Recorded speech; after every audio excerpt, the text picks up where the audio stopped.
Hello and welcome to the UEFA Nations League goal show day number 5. We're back once again to cover all of tonight's fixtures in the UEFA Nations League. We're coming towards the end of the actual competition so far in terms of the 2 match days.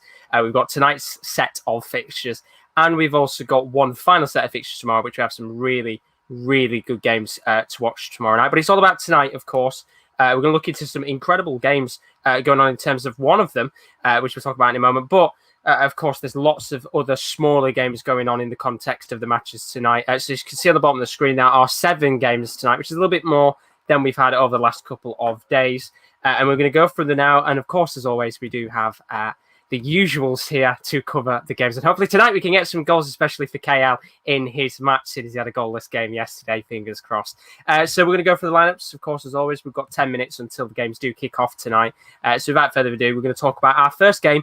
It is the biggest game of the night by a country mile. And the person who has the honour of watching this game tonight is going to be KD. As you can see on the screen, here is the lineup. We're going to bring KD in now. There is one certain player, KD, I think you're going to be having your eyes on tonight. Yeah, Joel Veltman. Joel Veltman, indeed. Now, Donny van de Beek, of course, the brand new Manchester United midfielder. It's a big opportunity for him tonight to show what he could potentially do in Manchester.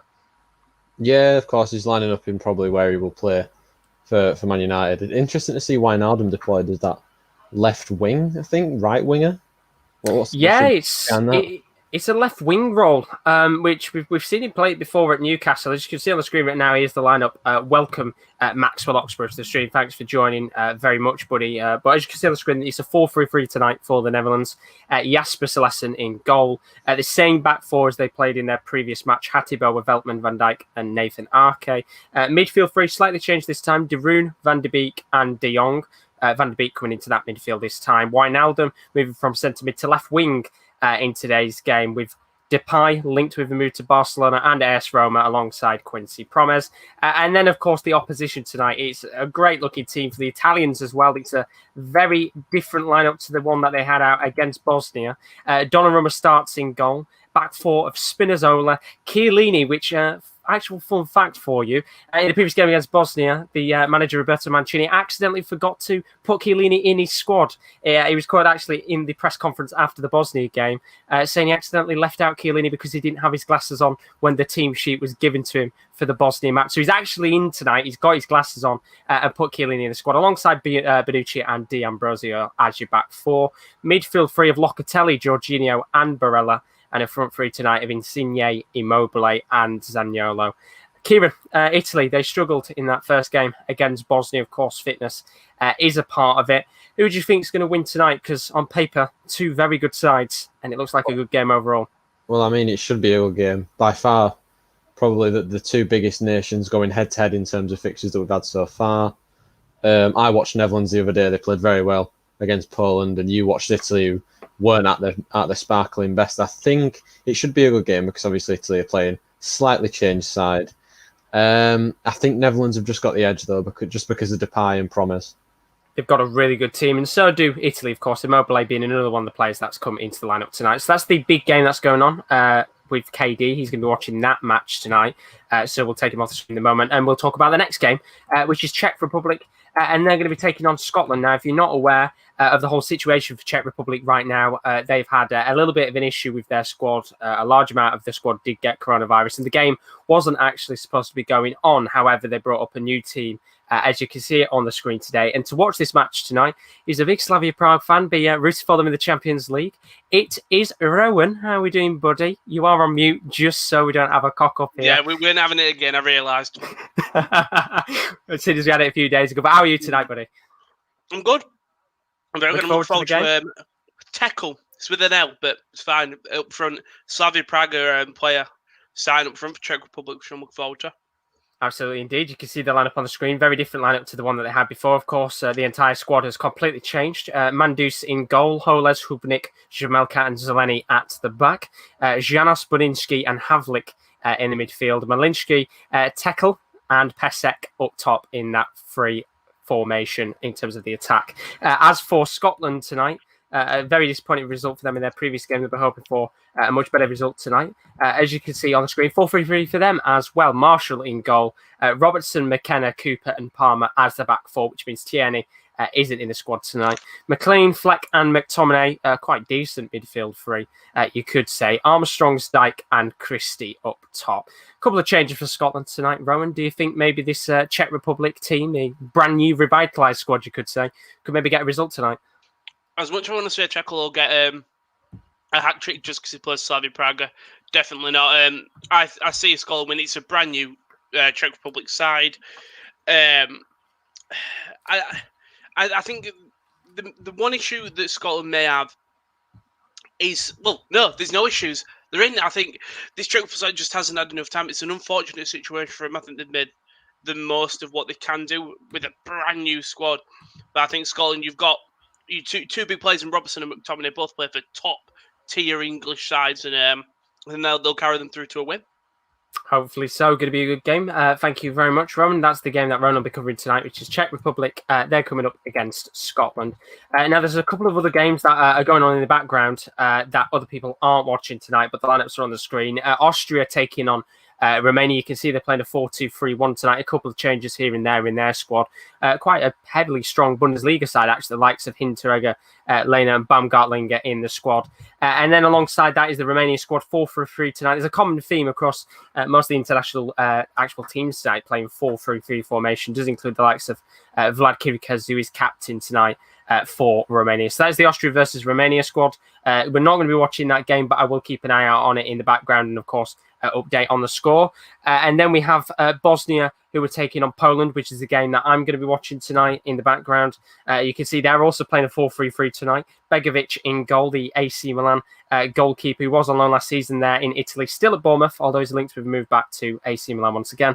Kovacic, Bikasic, Sani Chanin and Sivic at the back. Midfield three of Besic, Hadzimetovic and Hadranovic in the midfield, and then up in that free attacking formation up top, Hodzic, Koljic and Gojak. So that's the Bosnia v Poland. I've mixed them together. Bosnia v Poland lineups tonight, 4-3-3 for the two sides. It should be a pretty good game overall of football, that one. I'm going to keep my eyes on that. And then we also have the Poland lineup as well, which you can see 4-2-3-1 for them tonight. Fabianski in goal, Marcel Rebus, Benderek, Glick and Kedziora at the back in that four. Defensive two of Krikoviak and Goranski. Attacking three of Grzycki, Zielinski and Jozwiak. Up top is Arkadiusz Milik. Of course, Lewandowski wasn't called up for these games. So that is the Bosnia and Poland lineups. I'll be keeping eyes on that game tonight. And then the other game is Northern Ireland versus Norway. Now, Northern Ireland, they were down to 10 men in their previous match, which means tonight that Josh McGuinness isn't playing this game. Now, the Nations League website seems to be saying Paddy McNair's up top, which I don't think is correct. I think Stephen Davies is up top tonight, or from what I've seen. It's very bizarre. I don't trust the Nations League website after seeing this. But as you can see on the screen, Kieran, welcome. How are you doing, buddy? I'm not too bad, mate. I've got to admit that the app I use to check scores and lineups, that also has Paddy McNair up top. Maybe he is. Who knows? I mean, it's an interesting call. Of course, Josh McGuinness, unfortunately, isn't available tonight. And as you can see on the screen, they are playing a 3-5-2. Peacock, Farrell and Gold played absolutely fantastically well in that previous game for Northern Ireland. Smith, Cathcart and Ballard at the back. Midfield five of Dallas. I forgot the double L on his name there. Thompson, Davies, Savills and Ferguson. Just thought I'd point that out before somebody else does. And McNair and Washington up top. Paddy McNair, I'm pretty sure he played centre-back in one of the previous games. Now he's playing up top. A man of many roles. Do you think he could score tonight? Oh, honestly, he's so good that you can't put a role on him. To be fair, he was in charge of a lot of the set pieces during the last couple of games. So maybe I thought, maybe he'd be deployed in midfield where he belongs. But, Northern Ireland aren't gifted in the strike position. They like to play deep and they like to dictate games, very slow pace. So maybe that's it. Just crack another midfielder in there and go for a 0-0 because Norway look very good up top. They do indeed. And talking about the Norway attack, this is what they're going out with the formation team tonight. 4-4-2 for Norway. Jarstein in goal. Back four of Ali Sami, Hovland, Ayer and El Abdelawi. So at least you've got one former Hull player to watch tonight. El Yunusi, Norman Henriksen, and Johansson in that midfield four. And then, of course, up top tonight, a change. It was King and Haaland in that previous game for Norway. Now Soloff, who got the assist in that previous match, is playing alongside Haaland. Two very tall players. Two actually fairly decent, quick players for their height. Should be a good match overall. Yeah, Soloff came on after 30 seconds and got an assist. And Josh, I'm disappointed. I was holding up the two. It's two former Hull City legends. Marcus Henriksen. I can see because it's Henriksen as well. Come on, man. It's all right. I'm sorry. A lot of pace up top. We know how good Haaland is. Only needs one chance, and Soloff made an instant impact off the bench. So I'm looking forward to it. It should not be 0-0. Hopefully not. Fingers crossed it is. That's the Northern Ireland and Norway announced there. And as Kiri said, there's two Hull City players tonight, Henriksen as well. I couldn't see. I was on my PowerPoint screen, so I couldn't see holding up two. And then, of course, we've got one more game to look at in terms of the games that we're watching tonight. It's Israel and Slovakia. It's the game that Will, he watched the previous game for Israel. And he's also going to be watching this game tonight. So we'll bring Will in. Now, how are you doing, buddy? I'm all right, mate. How are you? I'm not too bad, thank you very much. As you can see here, the Israel lineup on your screen, very similar to the lineup from the previous game. It's a 4-3-3 tonight. Marciano in goal, Dasa, El Hamed, Tibi, and Tuafa in the back four. Midfield three of Benham, Natko, Bitten, and Perez. And then up top is the same front three as last time. It's Solomon, Daber, and Zahavi. And then the opposition side, Slovakia, also end up in a 4-3-3. It just feels like every team is playing 4-3-3 today. Marit Rodak in goal, Giomber, Skriniar, Valgent, and Koscielnik in the back four. No, that's not Koscielny. I haven't made a mistake. It is Koscielnik. Midfield three of Sabo, Lobotka, and Kuchka. And then up top, Mihalik, Judish, and Barrow. They played really well, Israel, in that last game against Scotland. 1-1 draw, good result. Slovakia, they lost 2-0 in their last game. We're absolutely battered. Do you think maybe tonight we could see an Israel win? Hopefully. I think they've got a good chance. I know they're at home. I mean, there's no fans. It doesn't really make a difference. But, yeah, they played really well against Scotland in a game where I thought it would be a draw. I thought both teams were evenly matched. But I think tonight, I think they can definitely get a win. They look stronger out of the two sides. And, hopefully we can see a win. My game's actually just kicked off about 2 minutes ago, so we're underway. But, yeah, there's no reason why they can't win, and they definitely need to get some more points on the board if looking to move up the groups in this Nations League. Absolutely, indeed. So that is the game that Will is going to be watching tonight, Israel versus Slovakia. Thank you very much, Will. We'll take you off the screen for now. As Will perfectly said there, the games have started, which means we are about a minute or two into these matches. And just as we've started, there's already been a goal, and praise the Lord, because he didn't have any goals in the previous game. He's already got a goal tonight in his match between Northern Ireland and Norway. KL, take it away. It's an absolutely unbelievable start for Norway. They lead 1-0 already. I think it's a massive switch by Johansson. Lofted through ball over the top. It's El Yunusi, the Celtic man, formerly of Southampton, takes a lovely touch on his chest in the box and prods it past Bailey Peacock-Farrell. Great game the other night, but can't stop Norway. 1 minute in, 1-0.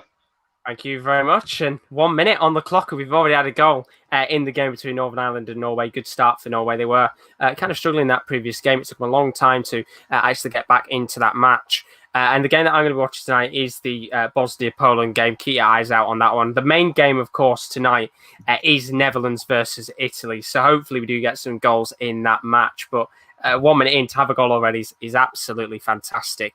Now, I'm not going to lie, I'm probably going to butcher names between Bosnia and Poland tonight, but hey-ho, why not give it a try? That's why we love international football with the different players on the pitch. But I'm going to update the timer, of course, as we always do. It is going to say 5 minutes on the clock, but of course, we're not kind of 5 minutes in. It's just a rough average of what the times are in the games.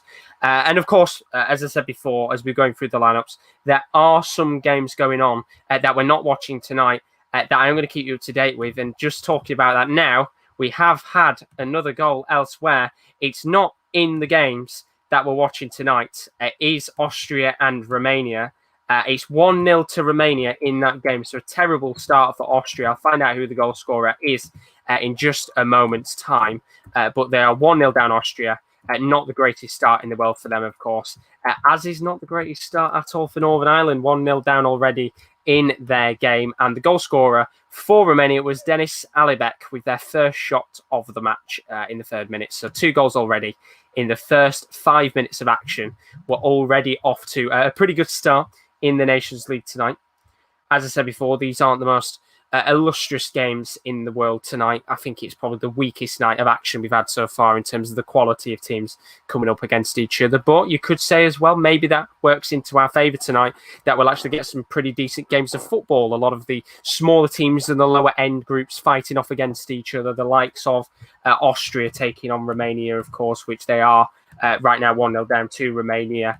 Czech Republic taking on Scotland. I'm not saying Scotland are small or anything, but they are much smaller. And the bigger teams, the likes of your Englands and your Italys. And of course, the biggest two teams playing tonight is Netherlands and Italy. And it's a really strong looking set of lineups from both sides tonight. I mean, you can see just the quality on the pitch. You know, Van Dijk at the back, Memphis Depay up top, in what's looking like a 4-2-3-1 formation tonight for Netherlands rather than a 4-4-3. But Wijnaldum still is on that left side of the pitch. As for Italy, they're playing that 4-3-3. And you can just kind of look at the bench as well of these squads tonight. And they've got some pretty decent players that they can bring on. Steven Bergwijn, who actually scored in that previous game, he could come onto the pitch. And Luke de Jong as well for Netherlands. As for Italy, they've got the likes of Moise Kean, the youngster, he could come on. Chiesa as well, who scored in that. Sorry, didn't score in that previous game. He was on. And we've had another goal already tonight. What a start. Kieran L, who scored 2 goals already. It's 1-1. It's Paddy McNair. Who knew his calling was at striker? It was a long ball lofted from the centre-back over the top, and it's over to Connor Washington. Uses his body really well to really block Ayer from making a tackle. He shoots, it's saved by the goalkeeper, but only into the path of Paddy McNair, Northern Ireland's number 9. Unbelievable. Well, we were all talking about whether he'd be able to score or not. He scored in what, the first 5 minutes? What's the time? It's 6 minutes and 15 seconds. It's 1-1. Unbelievable. 2 goals in 6 minutes. Thank you very much, KL. What a start for KL. We said last night he had no goals in his game. A game where, of course, Serbia were down to 10 men. And now he's had 2 goals in 6 minutes. What a start to the match and a perfect opportunity for a really, really good game. It's all square in that one. And we've got another game to go to because there has been a moment in the game between Israel and Slovakia. Let's go to Will. Will, we're going to have to wait a second. There's been another goal in the Northern Ireland game. What is going on? Kieran, what's happening? It's 2-1 Norway. Immediately, a long ball up to Alexander Sorloth. He tries to head it across. It comes off Ballard's knee into the path of that man who's making headlines. It's Erling Braut Haaland, who half volleys it from the edge of the box into the top left-hand corner. And Northern Ireland's draw lasted 30 seconds. What a start. I mean, we were talking yesterday how disappointed we were in no goals. You've had 3 goals in 7 minutes. What a game already. Mental match. Thank you very much, KL. Hopefully we're coming back for more goals because what a mental game right now. Unbelievable start at Northern Ireland v Norway. There's been 3 goals already. What the hell is going on there? But it's good to see, of course. It makes these games so exciting and what just a fantastic start overall in that match. 3 goals already. But we can now go to Will. Sorry for making you wait there, Will. But we have had a moment in his game between Israel and Slovakia. So let's find out what's happened. Who's it to, Will? It was a chance for Israel about 3 minutes ago now. They've actually come on the attack again, but they've just lost the ball. But the chance for Israel, it was Zahavi picked up in the middle of the park. He played a 1-2 with Natko. Natko played him in. And if you want the chance to fall to anybody, you want it to fall to Aaron Zahavi, but he kind of mishits it and puts it over the bar. Good opportunity to take a 1-0 lead, but it's still 0-0. But I would say the first 8 minutes, Israel have had the more possession of the ball and look more threatening going forward, but it's still 0-0. Thank you very much, Will. A couple of opportunities in that game right now. Aaron Zahavi linked with a move to Besiktas over the last couple of weeks. They're desperate for him to come to Turkey, of course. Fantastic player on his day. He's got a brilliant goal against Scotland in their previous Nations League match. And he's already had a couple of few opportunities on goal, so maybe we could see a couple of goals tonight. Remember, Slovakia, in their previous match a couple of days ago, they lost 2-0, and they were battered with 26 shots in their match. So very poor start to their Nations League campaign. It could have got worse there with an Israel goal. But what an unbelievable start. Northern Ireland 1, Norway 2, 3 goals in about 7 or 8 minutes of play. An unbelievable start. When just as Northern Ireland thought they got back into the game, Braut Haaland going up the other end and scoring a fantastic goal and 3 goals already in that match. unbelievable. We're going to have to go back to Will because there's been a chance in his game. Israel-Slovakia once again. Good start in your match, Will. Yeah, Israel again. High press. They've won the ball high from Slovakia, and it's the right back Dassi. You may remember him from the virtual Euro tournament. He was the best right back in the tournament, but he's just had a shot on goal. Good shot, but it was a really, really good save. But Israel really are applying the pressure here. I won't be surprised if they score very, very soon. He was indeed the best right back in the tournament. Absolutely banging in the crosses and everything. Quality player on his day, but still 0-0 in that match. Thank you very much, Will. What a start in that match. A couple of opportunities. Great beginning to those games. But the games that we're watching tonight, for those of you that are joining and wondering which games are covering, of course, we've got all the matches, which you can see on the screen. We'll keep you up to date with the scores in every single game. But right now, the matches that are being covered, Netherlands and Italy, the biggest game tonight. Czech Republic and Scotland, Bosnia and Poland, Israel and Slovakia, and Northern Ireland versus Norway, which is so far the game of the night. And, well, potentially could be the game of the tournament if it can continue in the same fashion as it has done in these first few minutes. So we've had 4 goals in the first 10 minutes, which is a great start because I think the last time we were live, we had 7 in about 30, 40 minutes. So we've still got another half an hour and we could equal the amount of goals we had in the previous days of action.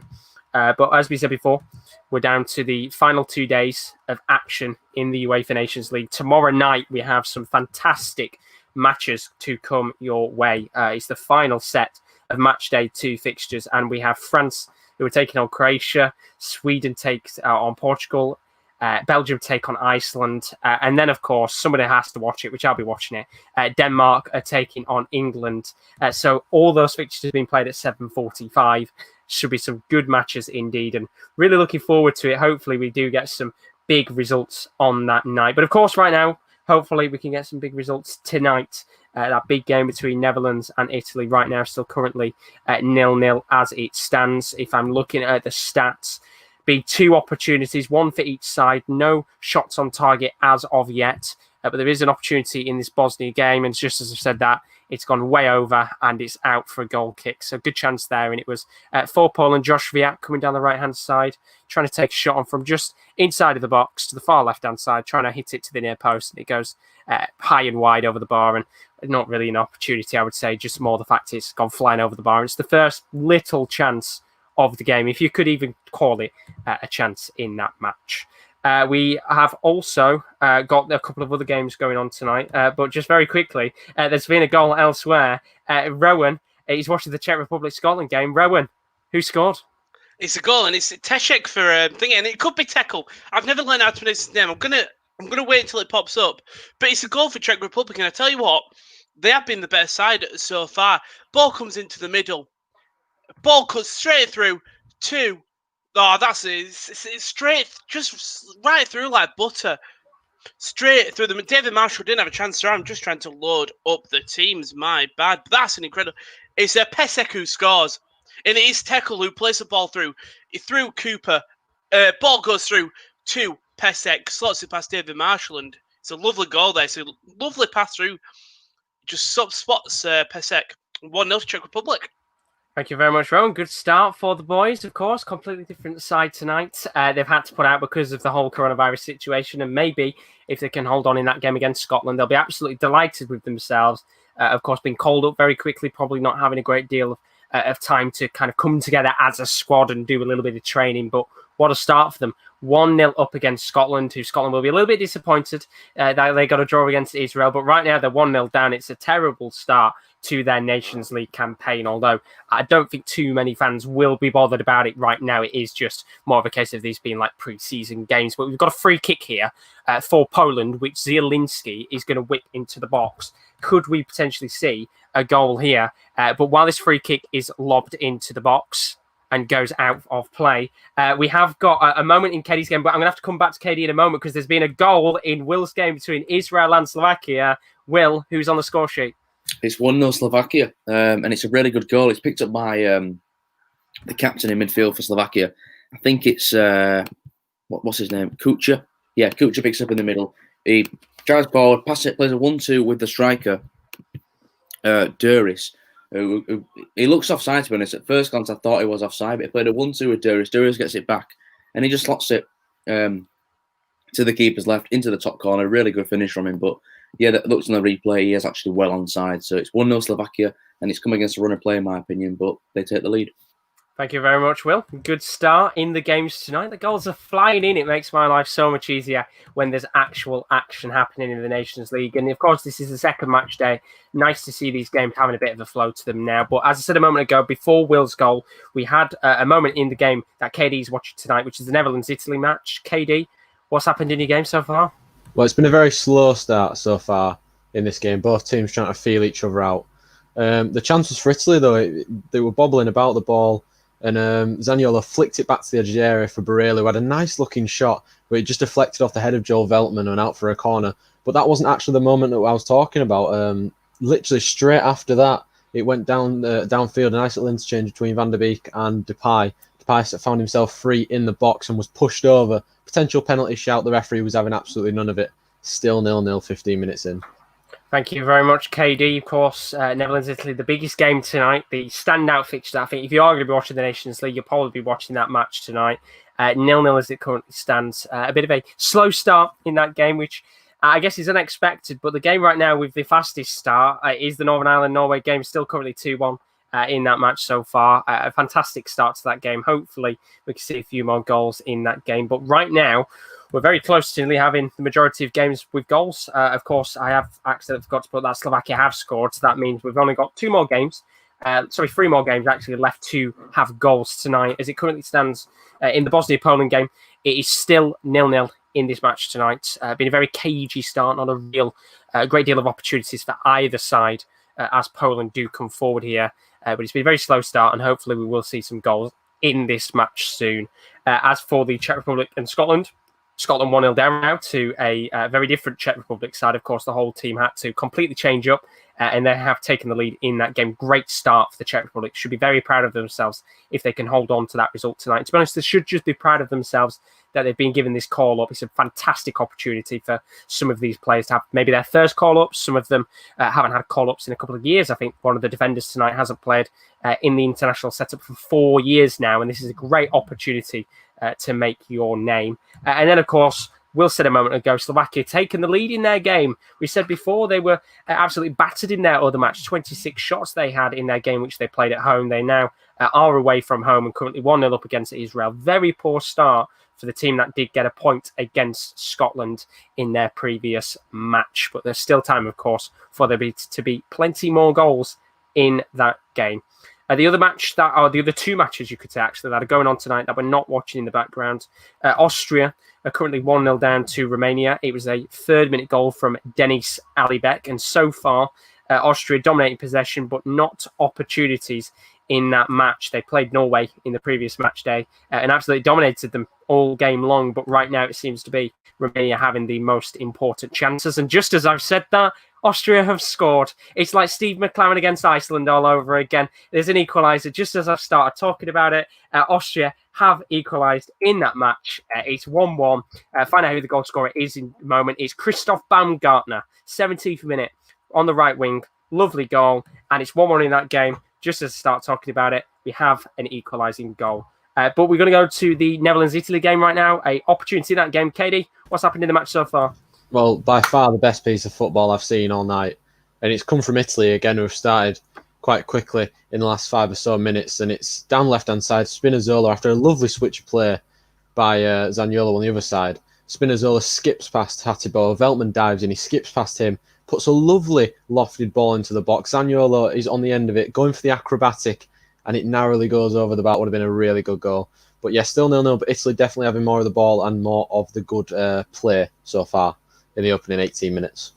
Thank you very much, KD. Still 0-0 in that match. Hopefully we'll get some goals in the game soon. It's the biggest fixture of the night. I assume the majority of people will be watching that game.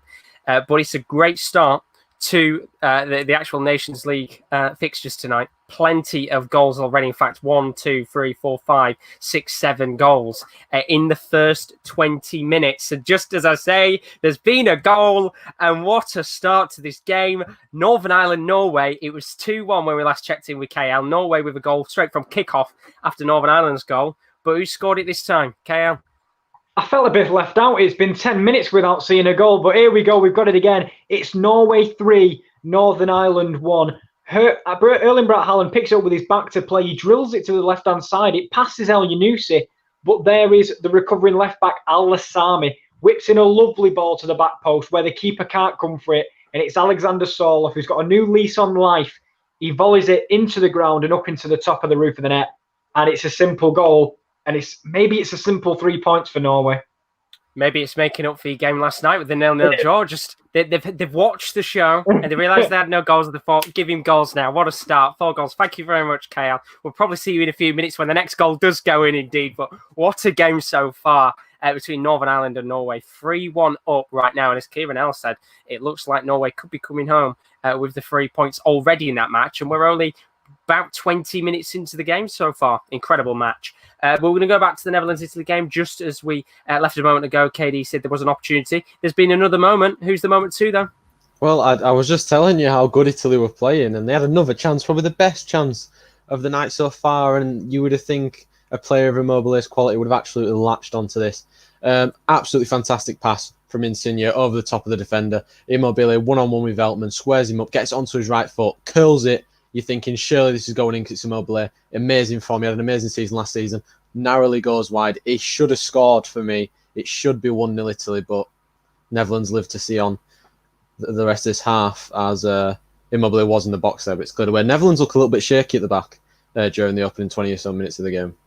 Nervy start for Netherlands right now. Thank you very much, KD. It's been a pretty decent start to that game. It seems to have come to life. And 0-0 right now in that match. Good start to that game, but of course the best game right now is Northern Ireland versus Norway. And just as I say that, it's like fate is writing itself right now. There's been a big chance. KL, who's it to? I thought that Northern Ireland were back in it, and it was literally Norway being the architects of their own downfall. Rooney Jarstein goes to clear it, but he passes it straight to George Saville, who then runs into the box, squares it back for Stephen Davis. It's millimetres over the crossbar. This game just does not stop providing. Unbelievable start. Thank you very much, KL. 4 goals in that game already. And it's we're about 20 minutes into these matches, maybe a little bit more than that. And we have a penalty for Bosnia. Kamil Glick looks like he's taken down. I think he's Kodjic who's gone down there. Let me just have a quick check. It's it's Kodjic who's gone down in the box there. Kamil Glick getting the talking to from the referee. Yellow card's being given out. Just as the yellow card's being given out, Jesseland's joined us in the stream. He was, of course, talking about the referee last time. Now he's saying Norway game is insane. Jarstein shake his fuck though, and Kieran Allen's nodding his head right now. Kieran Allen's watching that game tonight. Jesseland, great start to the match, and talking about potentially a great opportunity here. It is a penalty for Bosnia. Now, Bednarek has also gone into the book here, so that's 2 yellow cards, which means Bednarek is now suspended for their next match. And we could see the first goal of the night here. It's going to be Fabianski in goal, and up to take the penalty for Bosnia. I think he's going to be Goljic, who did get the penalty a moment ago. And it's a big opportunity for Bosnia to take this lead in the match. It's been a very, very quiet first 22 minutes, I've got to say, but going to be a chance here from the penalty. Referee blows his whistle. Goljic steps up, and it's in the back of the net. 1-0 to Bosnia. And we have our first goal of the night in this game. And just to confirm, it was Goljic that scored that goal. He did get the penalty. And we have the first goal of the night in this game. Bosnia 1, Poland 0. And we just are waiting now for 2 more games to have goals. And then every game has already had a goal in the first 20 minutes, which is absolutely incredible. That's 9 goals we've had tonight already in 20 minutes. What a start to tonight's action. It's great to see the Nations League just having a bit of a nice run like this where we're getting, a nice flurry of goals. Of course, we do have 2 extra matches compared to the 5 that we had yesterday, but some great games so far and plenty of goals across the board. And hopefully we could get a few more with about 20 minutes of action still to go in this first half. But 1-0 to Bosnia in the game that I'm currently watching tonight. And Jarstein shake his fuck is what Justin said a moment ago. He said as well, Haaland, Sorloth, best striker pair in the national teams. And I've got to say, of course, Kiwi was talking about Sorloth a couple of moments ago. Linked with the move to RB Leipzig. Potentially could happen. Still at Crystal Palace right now.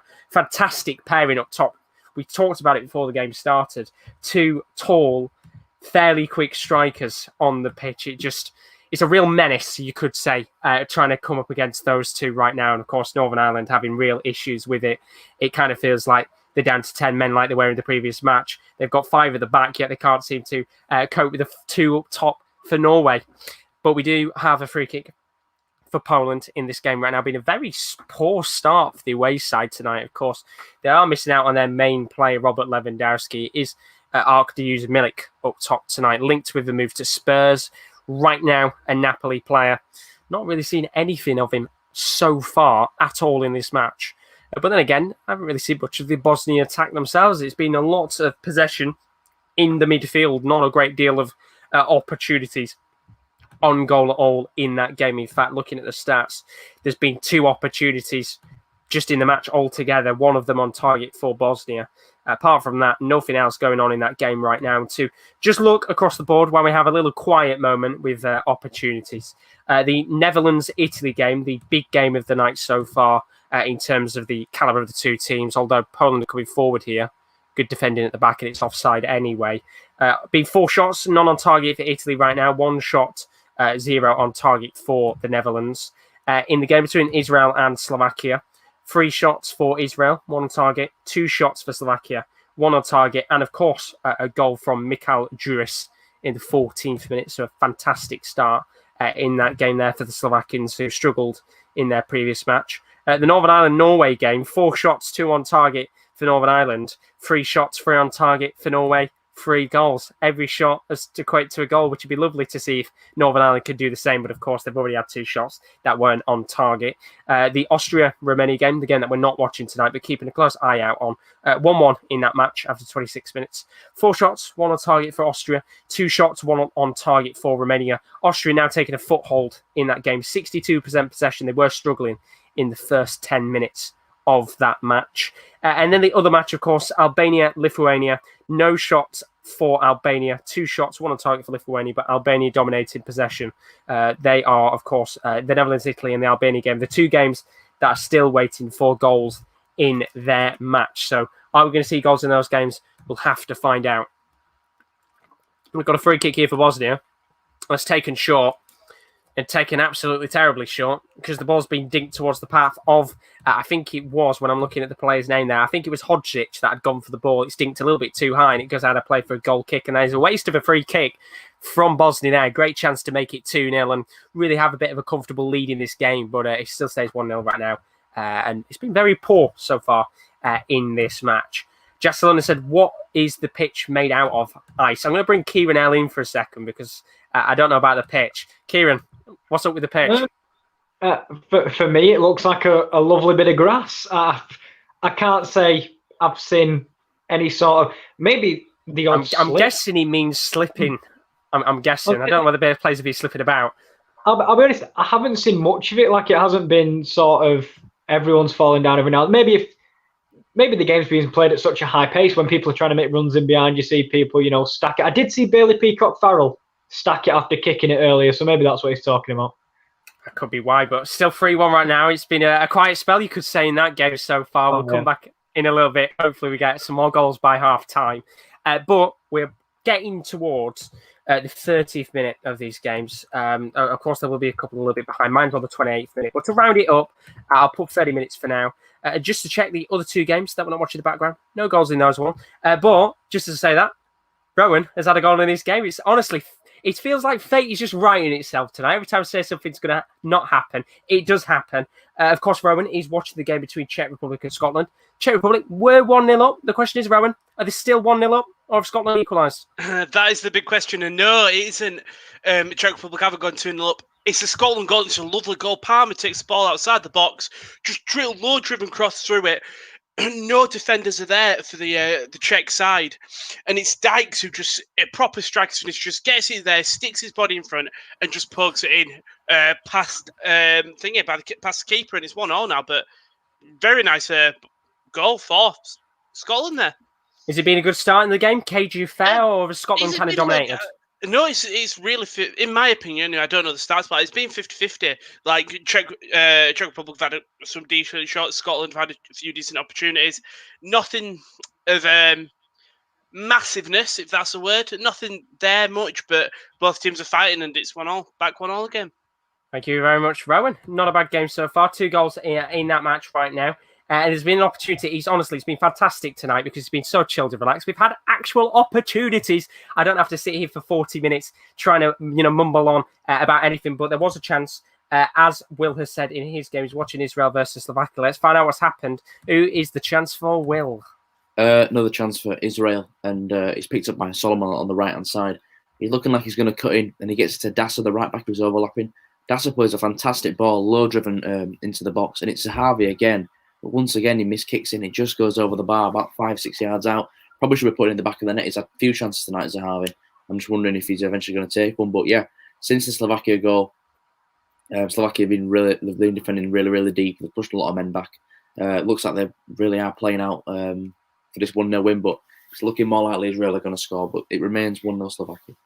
Thank you very much, Will. Israel knocking on the door in that game. They're 1-0 down right now. Aaron Zahavi with a couple of pretty big opportunities in that match, but they still can't seem to be able to get the goal. Slovakia, as Will said, defending really deep there, trying to get the first 3 points of their Nations League campaign on the board. Just looking at the comments right now. Jesselyn was on about players slipping his foot. Dude, for real, someone's slipping every minute. That's what he meant about that. I mean, Kieran said he couldn't see anything happen in terms of the slipping often, but I guess I don't know whether it's a cold day or it's just ice on the pitch. I don't know. God knows what's happening, but either way, it's brought us goals, and we've had 4. So if they can keep slipping about, maybe we can get some more in that match. But we are at the 30th minute of these games right now. Currently, the scores on the doors for the night. Israel 1-0 down to Slovakia. Czech Republic 1, Scotland 1. Czech Republic did take an early lead in that game, but Scotland, just a minute or two ago, did equalise. Northern Ireland 1, Norway 3. Game of the night so far. 4 goals in that game. What a start to that match. Bosnia 1, Poland 0. That came from a penalty about 5 minutes ago. Just as I say that, Poland are now demanding a penalty in this game, but the referee's played on. There's also the game between Austria and Romania, 1-1 in that match right now. Netherlands 0, Italy 0, and Albania 0, Lithuania 0. So only 2 games tonight without goals. And as it currently stands, we're about half an hour in, and we've had 1, 2, 3, 4, 5, 6, 7, 8, 10 goals within the first half an hour, which is probably more than we've had between the 3 nights of previous action that I've been live put together. I mean, to be fair, I think the night when we were watching the England game and then we had the matches afterwards, there was about 6 or 7 goals between 3 games, which is absolutely mental. And of course, they are also playing tomorrow night. The teams that played on that day, it's a great set of fixtures tomorrow night. Really, really looking forward to it. There's 7 games tomorrow once again. Standout matches includes Belgium. They're taking on Iceland. Of course, Iceland just missed out on a potential point in that game against England. France are taking on Croatia. They will be out, very likely to be without Kylian Mbappe. Apparently, it sounds like he's contracted coronavirus, so he won't be playing. But that's going to be a great match overall. A repeat of the 2018 World Cup final. Sweden, they're taking on Portugal. Poor result for Sweden. Zlatan Ibrahimovic came out kind of complaining about this Sweden national team lineup. Hopefully won't be able to do the same against Portugal. Of course, they beat Croatia 4-1 in their previous match. And then Denmark, they face England. If England play like they did against Iceland, expect me to jump into bed and not commentate on that game because it could be a dull affair. But you never know with England. Of course, there's been the whole situation with Foden and Greenwood going on, but that is a talk for another day. But 33 minutes in here, the game that I am watching tonight is Bosnia versus Poland. We just had an opportunity a moment ago from Argus Milik. He's been quiet tonight, but first chance on the board for the Napoli striker. He was inside the box towards the bottom right-hand corner. Tried to curl the ball into the bottom left-hand corner. It was a bit of a P-roller shot, to be honest. Went straight into the hands of Begovic. Simple save for him. But the first chance of the game for the Polish striker. And been an all right game so far. Nothing too amazing. Although Poland are in here, it's a good chance for George Riak to cross the ball towards Miliko Grzycki, but he can't get it there. Good defending from the defender at the back there. I think it was Sivic there who was able to clear the ball. And it's going to be a throw-in for Poland. Can they get an equaliser in this game? It's currently 1-0 right now to Bosnia. To be honest, with the way this game is right now, could see a goal or 2 in this game. Who to? I have absolutely no idea because there's not been many opportunities, but a few little chances here and there. And here can Poland again. Kovacic trying to whip a ball into the box, and it goes out for a corner. First little opportunity maybe here for Bosnia to get something in this match. Just looking at the other two games tonight, there are two other matches that we're not necessarily focusing on tonight, but we have our eye on the scores. Austria 1, Romania 1, and Albania 0, Lithuania 0. Albania having a few more shots in that game, but still no goal for them right now. But the corner's been whipped in here for Poland. Good defending there from the back. I think it was Bikasic there who was able to clear the line. It's come back to Poland again. It's Josviak who's getting into the box here. Good run from Josviak. He's laid it off towards the path of Milik, but that is absolutely outstanding defending from Bikasic. Clears it off the line. Well, I think if he wanted that ball to go to Grzycki, I think Josviak was going to score that anyway from his cross. Fantastic clearance from Bikasic. And I think Bikasic said no there. He didn't want Grzycki to score tonight. KL will be fuming, trying to stop him from getting a goal. He's putting the thumbs down right now. He wants Grzycki to score, of course. But Bikasic said no. When the corner's gone in, and I tell you what, just as we said that, it was Karol Grzycki who got to his head and just missed it. Good opportunity there for Poland to get back in. And hopefully that can kickstart this match a little bit more with opportunities. But still 1-0 in this game right now. Of course, the big game that people will be really keeping their eyes on out on tonight is Netherlands versus Italy. Still 0-0 in that match right now. 3 shots, 1 on target for the Netherlands. 6 shots, 1 on target for Italy. Dominated possession, 60% to 40 for Netherlands. And it sounds like a pretty decent game so far, but still no goals in that one. We have had a chance in the game of the night so far. Northern Ireland 1, Norway 3. Who's that highlight to, though, KL? It was to Norway, but there is another thing. Erling Haaland is down. He looks okay because he might just be able to walk under his own power, but I don't know if he's going to be subbed off or not. Basically, Stephen Davis gives it away in the midfield, and Haaland's breaking towards goal. He's breaking at a pace, and he manages to square it to Sorloth. But at that point, Josh has disappeared, and Ballard has come through Haaland and nearly injured him. And then it's lofted into the air. It's an open ball. It's an overhead kick by Norman, and it just misses the bar. I thought it was going in. I was about to give it the limbs, but it just went over the bar. Very, very unlucky indeed. Apologies about that. My camera decided to just stop working for a second there, but he's still 3-1 right now. And very sorry that Grzycki didn't score there, because I thought for a second Grzycki was going to get the equaliser in this match. But plenty of former Hull players on the pitch tonight to keep your eyes out on. Yep, JM9's in the stands. I'm excited. Oh, he is. They panned to him and his moody face. He was there. So I've had everything. He knows that if he was on the pitch, it'd been 3-3 now. Oh, Garrett, that overhead kick would have gone in. Oh, 100%. It'd been in the top corner, no problem. But thank you very much, KL. It's 3-1 right now in that game. Really, really good match so far. But hopefully Haaland is okay. And hopefully my camera doesn't disconnect again, because it decided to just stop there. We had an opportunity for Bosnia to make it 2-0 in this game. It's Koljic who's had a fantastic start to this match. He was 1-on-1 with the goalkeeper. Fabianski came out of his goal. Really good actual slide tackle from the West Ham goalkeeper. Of course, potential chance that if he'd have mistimed his tackle, he could have been sent off, no doubt, with a tackle. But he's able to clear the ball away. And we are having a little bit of a drinks break here right now. But the players are coming back onto the pitch in a moment. And Koljic, who was, of course, fouled by Fabianski, was technically fouled, but good tackle. Just having a little bit of treatment there, but he's okay, back on the pitch. And a good chance there for Bosnia to try and double their lead in this match. But we are getting towards the 40th minute of these games. Plenty of goals tonight so far. Conley coming forward here again. Josviak on the ball. Can't take a touch, though, when he falls to the ground. Unlucky there for him. And Jesseland saying about Norman with the opportunity he had on goal there. I mean, if he could have scored that, what a goal that would have been on the night. But just looking at the opportunity here, can Bosnia make a 2-0 lead in this match? They're coming forward right now. Good defending at the back there from Bednarek, clears his lines. And the chance goes amiss there for Bosnia. Good start for them. Been a very cagey game in the first 40 minutes, but they have the lead, and that's all that matters right now.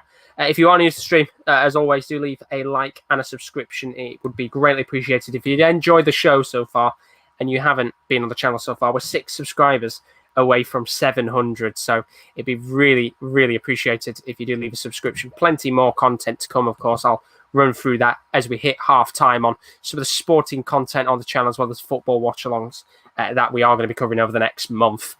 Plenty of action to come throughout the whole international and competitive league fixtures. But we're about 5 minutes away here from the half-time whistle, maybe a little bit of additional time in some of the games as well. You can see the scores right now, 40 minutes in.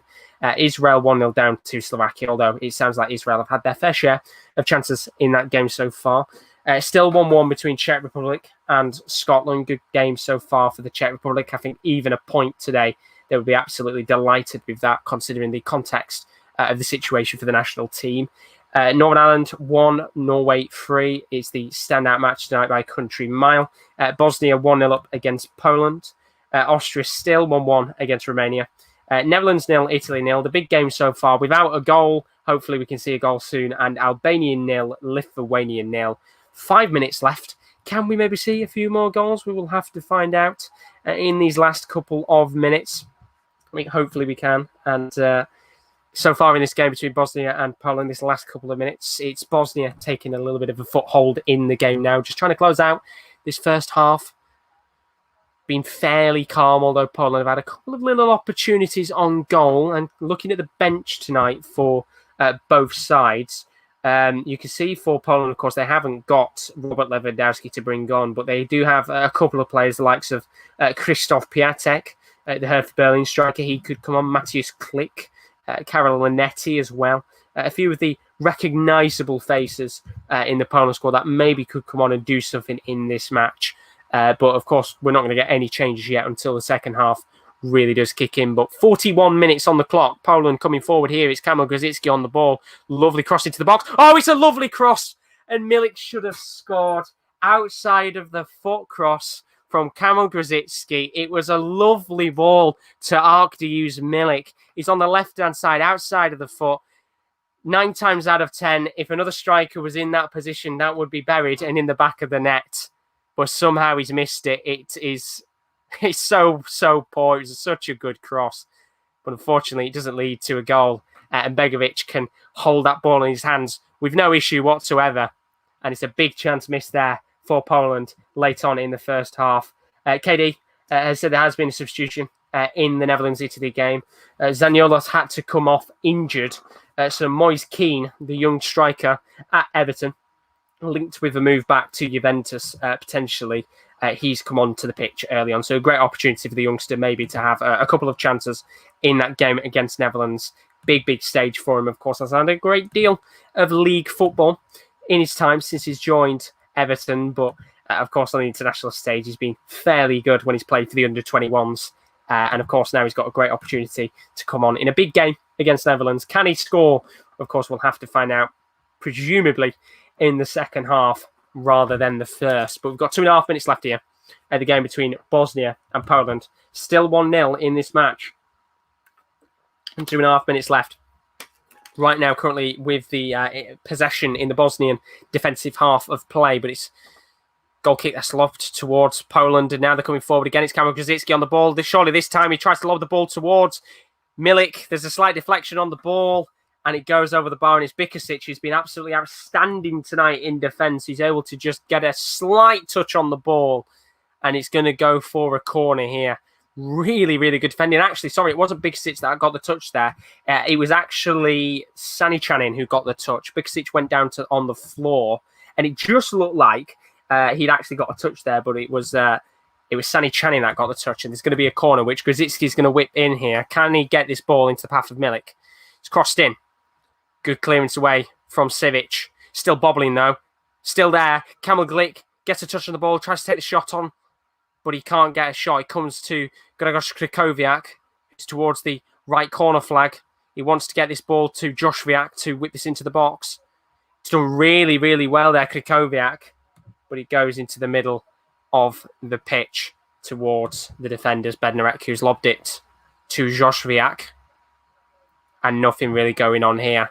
Although they're coming forward again. Grzycki with the back heel towards Zielinski. Comes down here for Joshwiak. Now laid off to Zielinski. He's left it for Milik, who takes the shot on. It's a bumbling ball. And it's surely going to be a goal kick. I think it's going to be a goal kick. Milik. No, referee's given a corner, actually. Milik with an opportunity there. There was a very slight touch.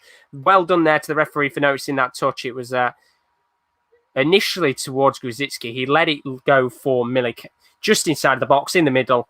And a very slight deflection means that they've got another corner, which Grzycki's going to whip in here. Lovely ball, and it's a lovely goal. And Grzycki with the assist. And celebrations for KL right now because the ball was absolutely superb. It's 1-1 in this game. And who scored the goal? Kamil Glick.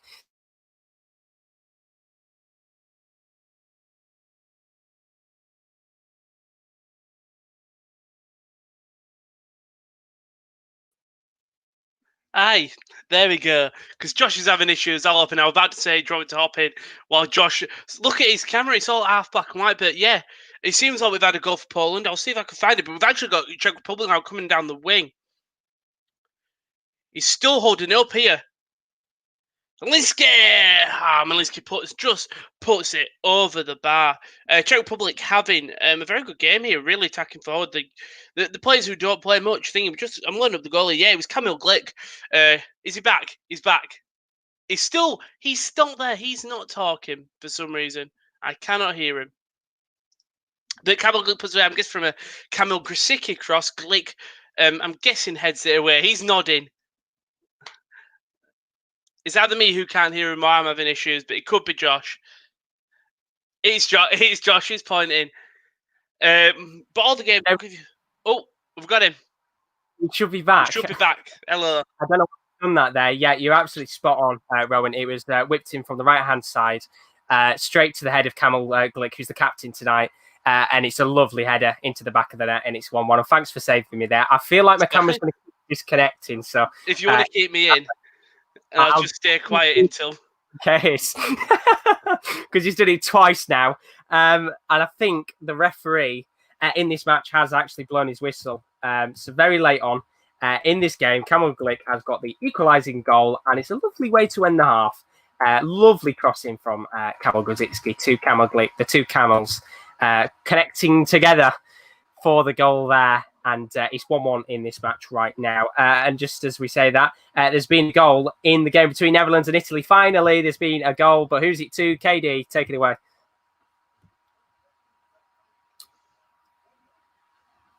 Well, he doesn't seem to be there right now. I'll come back to him in a moment. Just check who the goal scorer is, what's going on tonight. Italy have scored the goal. Nicolo Barella in the 45th minute, first minute of additional time. Has got the goal there. So I'll update that for now. We'll get Kieran in a moment just to have a quick talk through that goal. But it's 1-0 Italy in the game. Barella with a goal. And at least he's got a goal in that match because it means now we've only got one more game to score and then we've had a goal in every match tonight so far. And Kieran D finished. Is there now. We'll bring him in. 1-0 Italy. Good goal. Oh, very, very good goal by Italy. It was flicked back by, I think it was Insigne to Immobile. Puts a lovely crossing, and I was highlighting before the game how small Nicolo Barella is in the private chat, and to my surprise, he's leaping and scoring a header past Jasper Cillessen and making it 1-0 to Italy. Very deserved, right on half-time as well. Fantastic goal. Thank you very much, KD. So it's half-time in KD's game right now. 1-0 to Italy, been fantastic in the match so far. Great performance overall. As for Owen, you said a moment ago yourself, 1-1 in your game at half-time. Who looks the better side of the two? The Czechs, 100%. No, that's a lie. It really is 50-50 in my opinion. Both sides really fighting for it. This Czech side, who obviously haven't got their main stars, haven't got their main players, really showing why they should be chosen regularly. Is the man? There's two men in the midfield that I'd like to point out. It's Pesek and it's Havlik. For both sides, Havlik really dictating the midfield play, sending it forward to Malinski and Pesek scoring the goal, which was lovely pass by Slavia Prague and Tekel. But yeah, both sides playing well. For Scotland, Palmer as your fullback, been bursting down the wing a lot. And Ryan Christie as well, trying to start some attacks, but nothing's really come for Scotland yet. It's not too bad so far. Thank you very much, Rowan. 1-1 in that game. We'll keep you guys on screen for the halftime talk. It's also halftime in KL's game. What a game this has been so far. I think it's the game we'd all wish we watched. It's Northern Ireland 1, Norway 3. Kieran, what a game so far. Oh, it's been absolutely unbelievable. It's everything you want. And especially from a game that I didn't expect it, because I always think of Northern Ireland as that defensively solid team, nick a 1-0, and if they lose, they don't lose by many. But This isn't the Michael O'Neill Northern Ireland team of the past. So it's been incredibly open. And I don't know if it's two game plans from both teams, but it's just over the top through ball. So over the top through ball.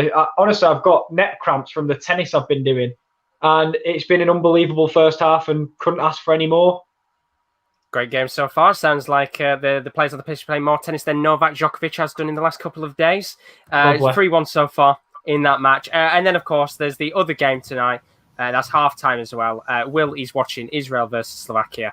It's 1-0 Slovakia in that match so far. Will, should Israel be a little bit disappointed that they've not had a goal or two?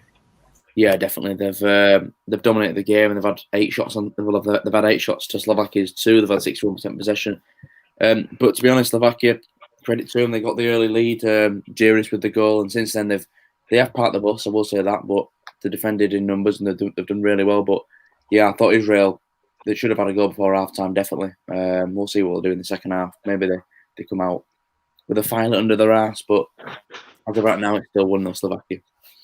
There we go. So it's half-time in all the games. So you can see on the bottom of the screen, the half-time scores right now. It's Israel 0, Slovakia 1, Czech Republic 1, Scotland 1, Northern Ireland 1, Norway 3, Bosnia 1, Poland 1, Austria 1, Romania 1, Netherlands 0, Italy 1. And the only game to not have a goal in it tonight so far, Albania 0, Lithuania 0.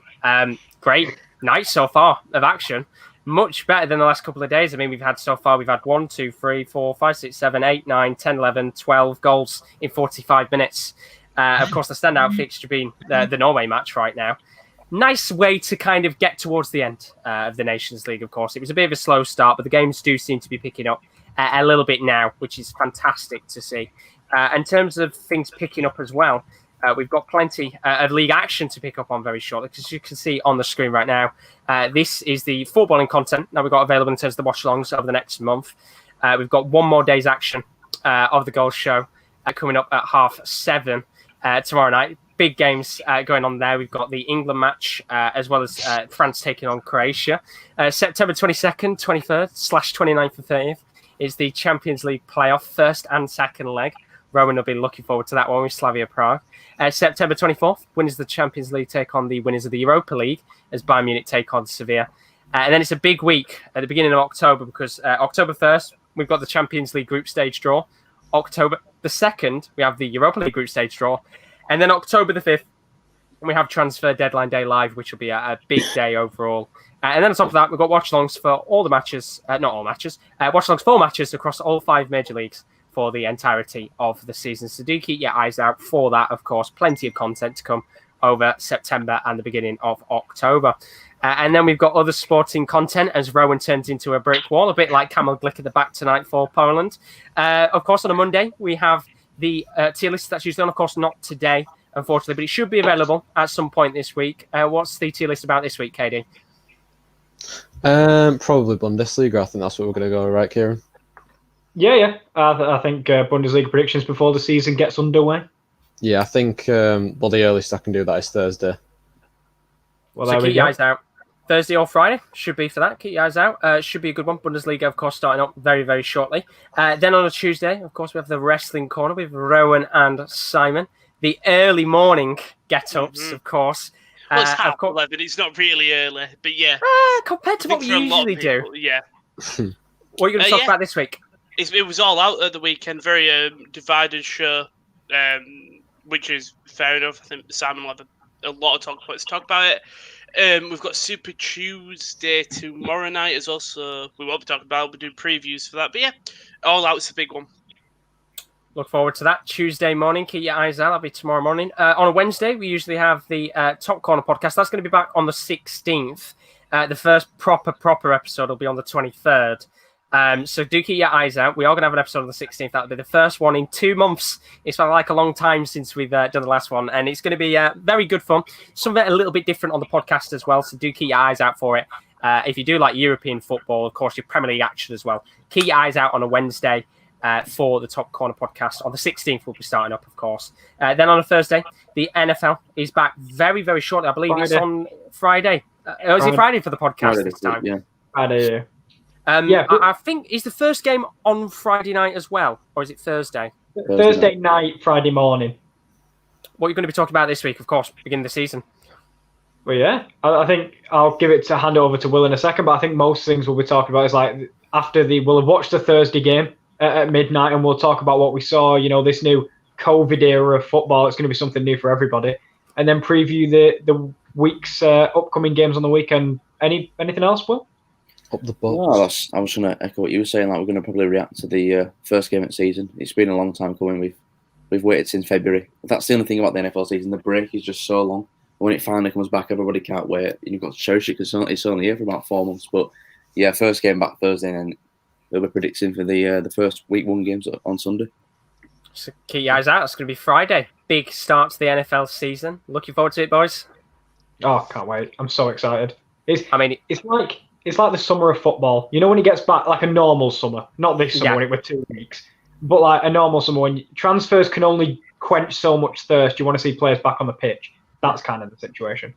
And the thing is as well, because you've been doing the podcast for quite a bit of time, you've had four months of pretty much waiting for this season to start alongside all the COVID stuff as Rowan turns into a living room on my screen. But yeah, look forward to it. Weekend's action starts on Thursday, but the podcast is on Friday. And then, of course, we've got all the watch-along content as well, so do keep your eyes out for on the channel. So we should be getting towards the beginning of the second half very shortly. I'm going to ask for your guys' predictions for your second half. Whether you think maybe there'll be any other goals, or who do you think is going to win, of course. So the first one, right now, still 1-0 to Italy. Sounds like they've dominated the game so far. Do you think there's a couple more goals potentially in that match, Kieran? Yeah, I think it's only natural for Netherlands to come out and change the way they play. And I don't think Wijnaldum, as that left winger, is necessarily working. I think he's getting a little bit caught up and double-manned on that wing. They need to probably bring Steven Bergwijn on a little bit more pace on the counter-attack, a little bit more niche passing, and they'll probably be back in this game. Of course, 1 opportunity, 1 goal, they're right back in it. Absolutely, indeed. Spot on with that. Been a pretty good, decent game so far. 2 big sides, Netherlands and Italy. 1-0 to Italy right now. Rowan's game, you're watching the Czech Republic versus Scotland. I think, to be honest, Czech Republic would be absolutely delighted if they picked up a point anyway tonight, considering the situation at hand. But who do you think is more likely to go on and get the winner, if there is one, of course? Czech Republic. The Czechs have absolutely shown sort of brighter sparks. They're not afraid to shoot, which is Scotland had a lot of opportunities. They've had the ball outside the box, no one's marking them. Just shoot instead they've tried to play it out to the wings. And that's what Czech Republic haven't done. When the ball outside the box, they've hit it. David Marshall's been called into question a couple of times. But yeah, I think if there's any team, it's Czech Republic. Scotland looking dangerous on the counter-attack. That's one bonus they've got. So 1-1 right now. In that match, we've also got the game I'm watching between Bosnia and Poland. That's 1-1 right now. I've got absolutely no idea what's going to go on in that game. It's not been really many opportunities at all. But Poland looking the better side. So I do think Poland will go on to win that match. Will, you're watching the Israel-Slovakia game. Do you think Slovakia can hold on? Because they sound very defensive in that first half. Yeah, they really have parked the bus. To be honest, I can see Israel getting a goal in the second half. I think it's only a matter of time. They'll be pushing for it. They know they need to win the game. I think Israel can turn it around, but at the same time, they don't want to get caught on the break. However, I don't think there's many players on that Slovakia team, that really do fear, strike fear into Israel's defence. It's not really anyone with a lot of pace. We'll have to see how it goes, but I think Israel can turn it around and win this game 2-1. Hopefully so. Be a few more goals. That'd be absolutely fantastic. And then, of course, the final game that Kevin L is watching tonight, the best game of the night so far, probably. You could say maybe the best game of the Nations League since its return. Northern Ireland 1, Norway 3. What's going to happen? I don't even think I can ask you a question because it sounds very end-to-end. It is, but it's one of them where I'd be spoilt if I had a first half like that. And I'll be honest, in my head, I'm thinking both teams are just going to, settle down. And I think we might see the final scoreline be 3-1. But I cannot complain about the first half I've just watched. And if it be 0-0 in the second half, I can't moan because I got such an entertaining first half. But I think both teams will just settle it down a little bit. I mean, it'd be nice to get another 4 goals, but let's not get too greedy. We've had quite a fair amount of goals already, but just looking at the comments right now, the Man City Sand says, hey, I like the stream. Thank you very much, Man City Sand. Welcome back again, buddy. All good, pal. And Bilal has put Bosnia and Poland 1-1. Go Bosnia. I wonder who's point tonight. Maybe Poland. But yeah, 1-1 in that game right now. And I think some of the games will be getting underway very shortly, maybe a couple more minutes until we kick off. I'm just thinking, very quickly, just as a kind of conversation starter as we wait for these games to kick off. In terms of transfers, 4 clubs right now. Newcastle today announcing Callum Wilson and Ryan Fraser, 2 fairly decent signings. Ryan Fraser, interesting player. I know it's very random to talk about him. Do you think he ever made the right decision to leave Bournemouth? Because, of course, he left Bournemouth on a free transfer, said he wanted to move to a bigger, better club. Do you think he was right to leave on a free? Yeah. I mean, the way he went about it was wrong. I always disagree with players that just go, I don't want to play for you anymore. Like, I think he barely played back end of last season, really.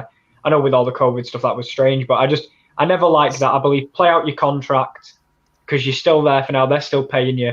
But he was right to move. Is Newcastle a bigger team? Yes. Is it a better team? It depends on his aspirations. I'm not sure. And then another transfer as well. That's come out in the last 45 minutes. James Rodriguez signing for Everton. Massive deal, £22 million. Good signing for Everton, or do you think maybe James Rodriguez is past it? That's a tough one. It's a very tough one. Because we know what Everton are like with signings like this. They've already announced the signing of Allen. They're probably going to announce Decore. This is the season for me, for Everton, that they need to show progress. That deal is high risk, high reward. Because the reward, if you get the James that was at Monaco, you're getting a guy that can top the assist ratings and even score the odd screamer. But if you get the high risk version of James, is the guy who just lazies about the pitch. We've seen it with Mesut Ozil. He's absolutely brilliant. The quality's there, but he just can't be arsed. So high risk, high reward. I hope for Everton it's high reward. Fingers crossed. It's a big deal. Some of the players coming back out on the pitch for me very quickly. I know some of the games will probably be a little bit behind. I think the last topic to talk about, by the way, Canav KP, welcome to the stream, buddy. Oh, you're good, pal. I think the biggest talking point of the day it is the Greenwood Phil Foden situation that's gone on. Inviting 2 girls over to the to their camp or whatever hotel they're in. What's your thoughts on it? Because I mean, for you, KD, of course, Greenwood, Manchester United player. What's the thoughts about it in general? I think it's something to do with that number 11 shirt, mate.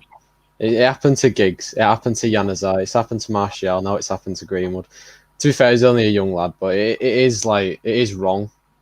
It is very wrong to do that, especially when you're in Iceland. And yeah, I mean, the thing that confused me the most is where did the girls even come from? How did they get the numbers and that? Because of course the whole bubble situation, it's a very closed off area for England, and no matter what for the international sides, you're not going to be going here, there, and everywhere. So it's a sad situation. But at the end of the day, it'll be one of those where in a couple of weeks' time, no one will care about it.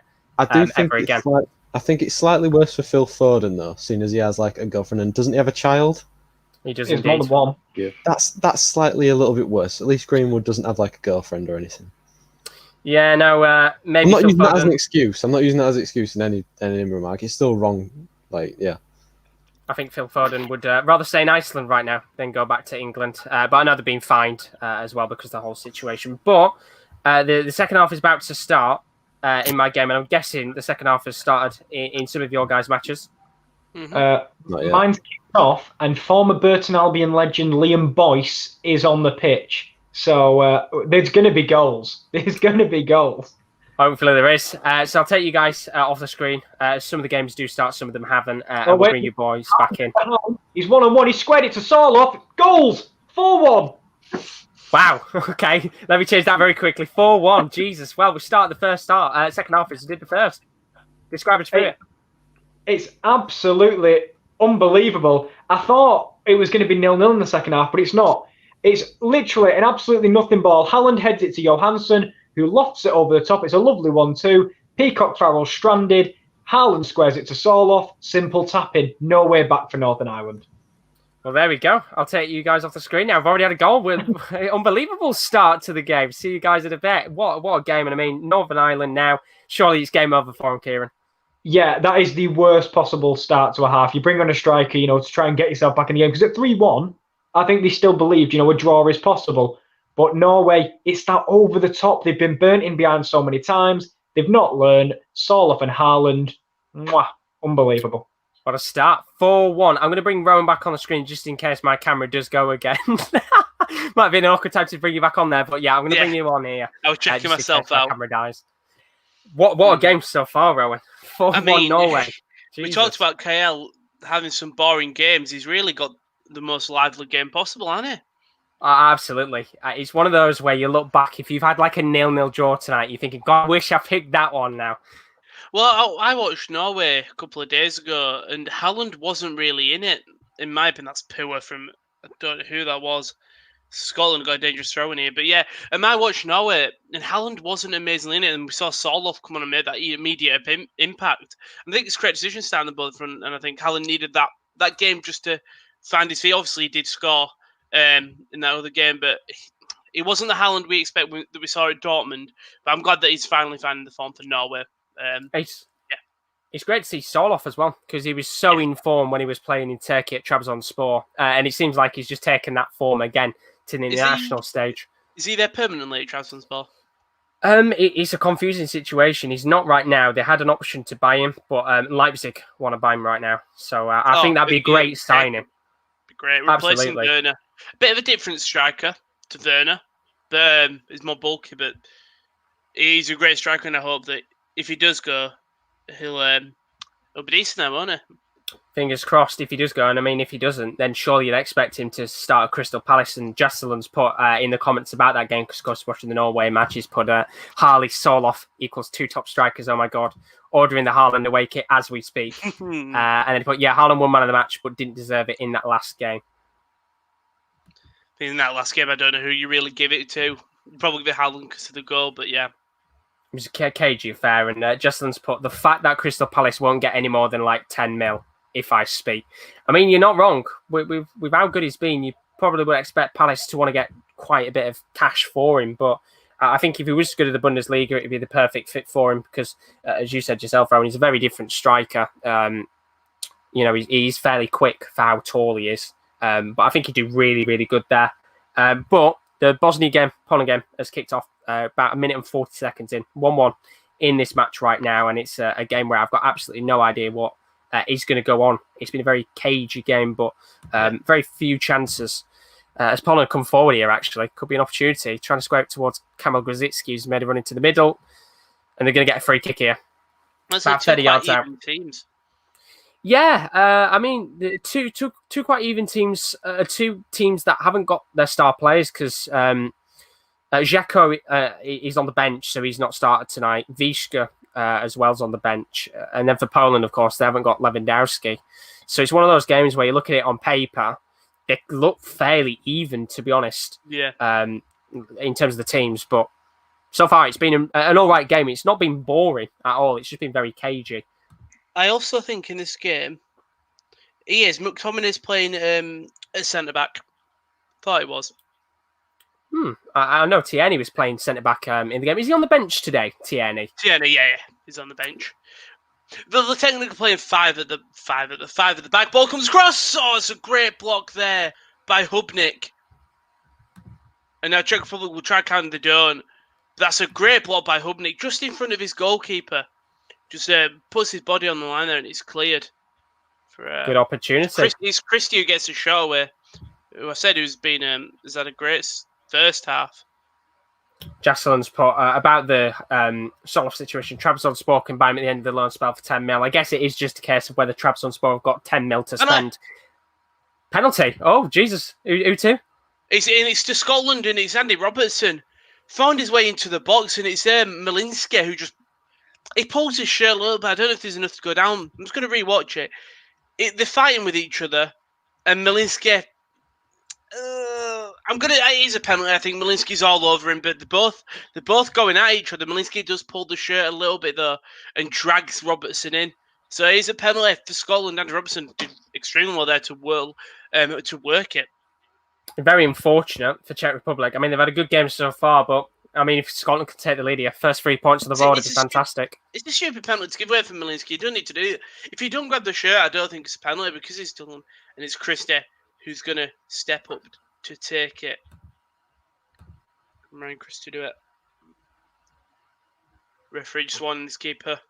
The Czech keeper. Big chance for Scotland. Taking ages here. Ref blows his whistle. Christie steps up. Oh! And it's Has in he the missed it? bottom right. No, it's in the bottom right. It's a great penalty, but the thing is, Mandu's nearly got a hand to it. If he stretches his hand out a bit quicker. Oh, so close. But Christie hits it with so much power that Mandus didn't have really a chance there. So close, but good penalty by Christie hits it with enough power to put in bottom right. 2-1 to Scotland. There we go. Czech Republic going to have work to do in that match. And talking about teams that are going to have work to do, so are Albania. We've had now a goal in every match tonight, which is fantastic to see. His goal has gone for Lithuania. Donatas Kazlauskas in the 50th minute. Try pronouncing that one. It's a tough name. Yeah. 1-0 Lithuania in that match. And there's been another goal as well in the other game that's going on that we're not watching tonight. Romania have taken the lead. Kieran D will be absolutely buzzing with that. Romania, of course, was his team in the virtual Euros. They're 2-1 up in that game, and it's just been scored. I'll find out who the goal scorer is in just a moment's time. I'll have a look in a second. Is it Hedger? I can get it up for you now. That's Lithuania, never mind. Yeah, it's just loading up now. It must have literally just been scored. Gregor. You are spot on. Dragos Grigore with the goal in the 51st minute. So Austria, 2-1 down in that game. And we're getting a nice flurry of goals once again in the early couple of minutes, which is fantastic to see. And Austria got a lot of work to do now. 2-1 down after dominating in that last game against Norway. But we're 51 minutes in here at Bosnia and Poland. Still 1-1. And it's still very cagey in this game. Although Poland are coming forward. Grzycki in the edge of the box, trying to get it to Josh Viak, who can't get the right touch, and Bosnia can counter-attack here. Going long ball, lovely ball into the path of Hodzic, who then tries to take a shot from a very awkward angle, and it rolls into the goalkeeper's hands. Poor there from Hodzic. And there's been a change as well, actually. Edin Vishka has come on, so they have brought on one of their bigger players. Vishka's coming on the right wing, so hopefully we'll see a couple more opportunities on goal for Bosnia. So my sub hasn't been made. Yeah, I saw Brita warming up. I'll tell you how to fully pronounce it when he comes on, but as I read it, it's Brita. Got another chance here for Poland. Grzycki on the left-hand side. He's had a hell of a lot of the ball tonight. Trying to cross it into Milik, but it's straight into the hands of the goalkeeper. Not as good of a cross that time than the one that he had at the corner. Danced around two defenders. Tried to lob it in, but a little bit too close to the goalkeeper, and it's a simple catch for Begovic in goal. And that sub will come on. It's Budinski coming off, and it is Brighter. It's Brighter coming on. So a change in the midfield. Debut for the 31-year-old, which is mental to say. But it's crazy that, isn't it? 31-year-old making a debut. Fair play. It's a tough situation. I mean, I don't know whether you'd agree or not. Do you think the game should have gone on? Because, like, for the whole squad, if you don't know, had to get changed out for Czech Republic, completely new squad brought up within the last couple of days to play Scotland. When new manager originally, I don't know on that one. I would assume it would probably be just the players. I'm guessing. But I guess at the same time, they could just get the assistant manager or somebody else, like maybe the under-21s, called up for it. But do you think it's the right decision for the game to be played? Or do you think they should have just held it off?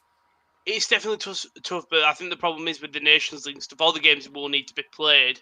And then you're having to have later fixtures later on in the year, and we don't know what the pandemic might have fully gone by then. Or it may be worse, we really don't know.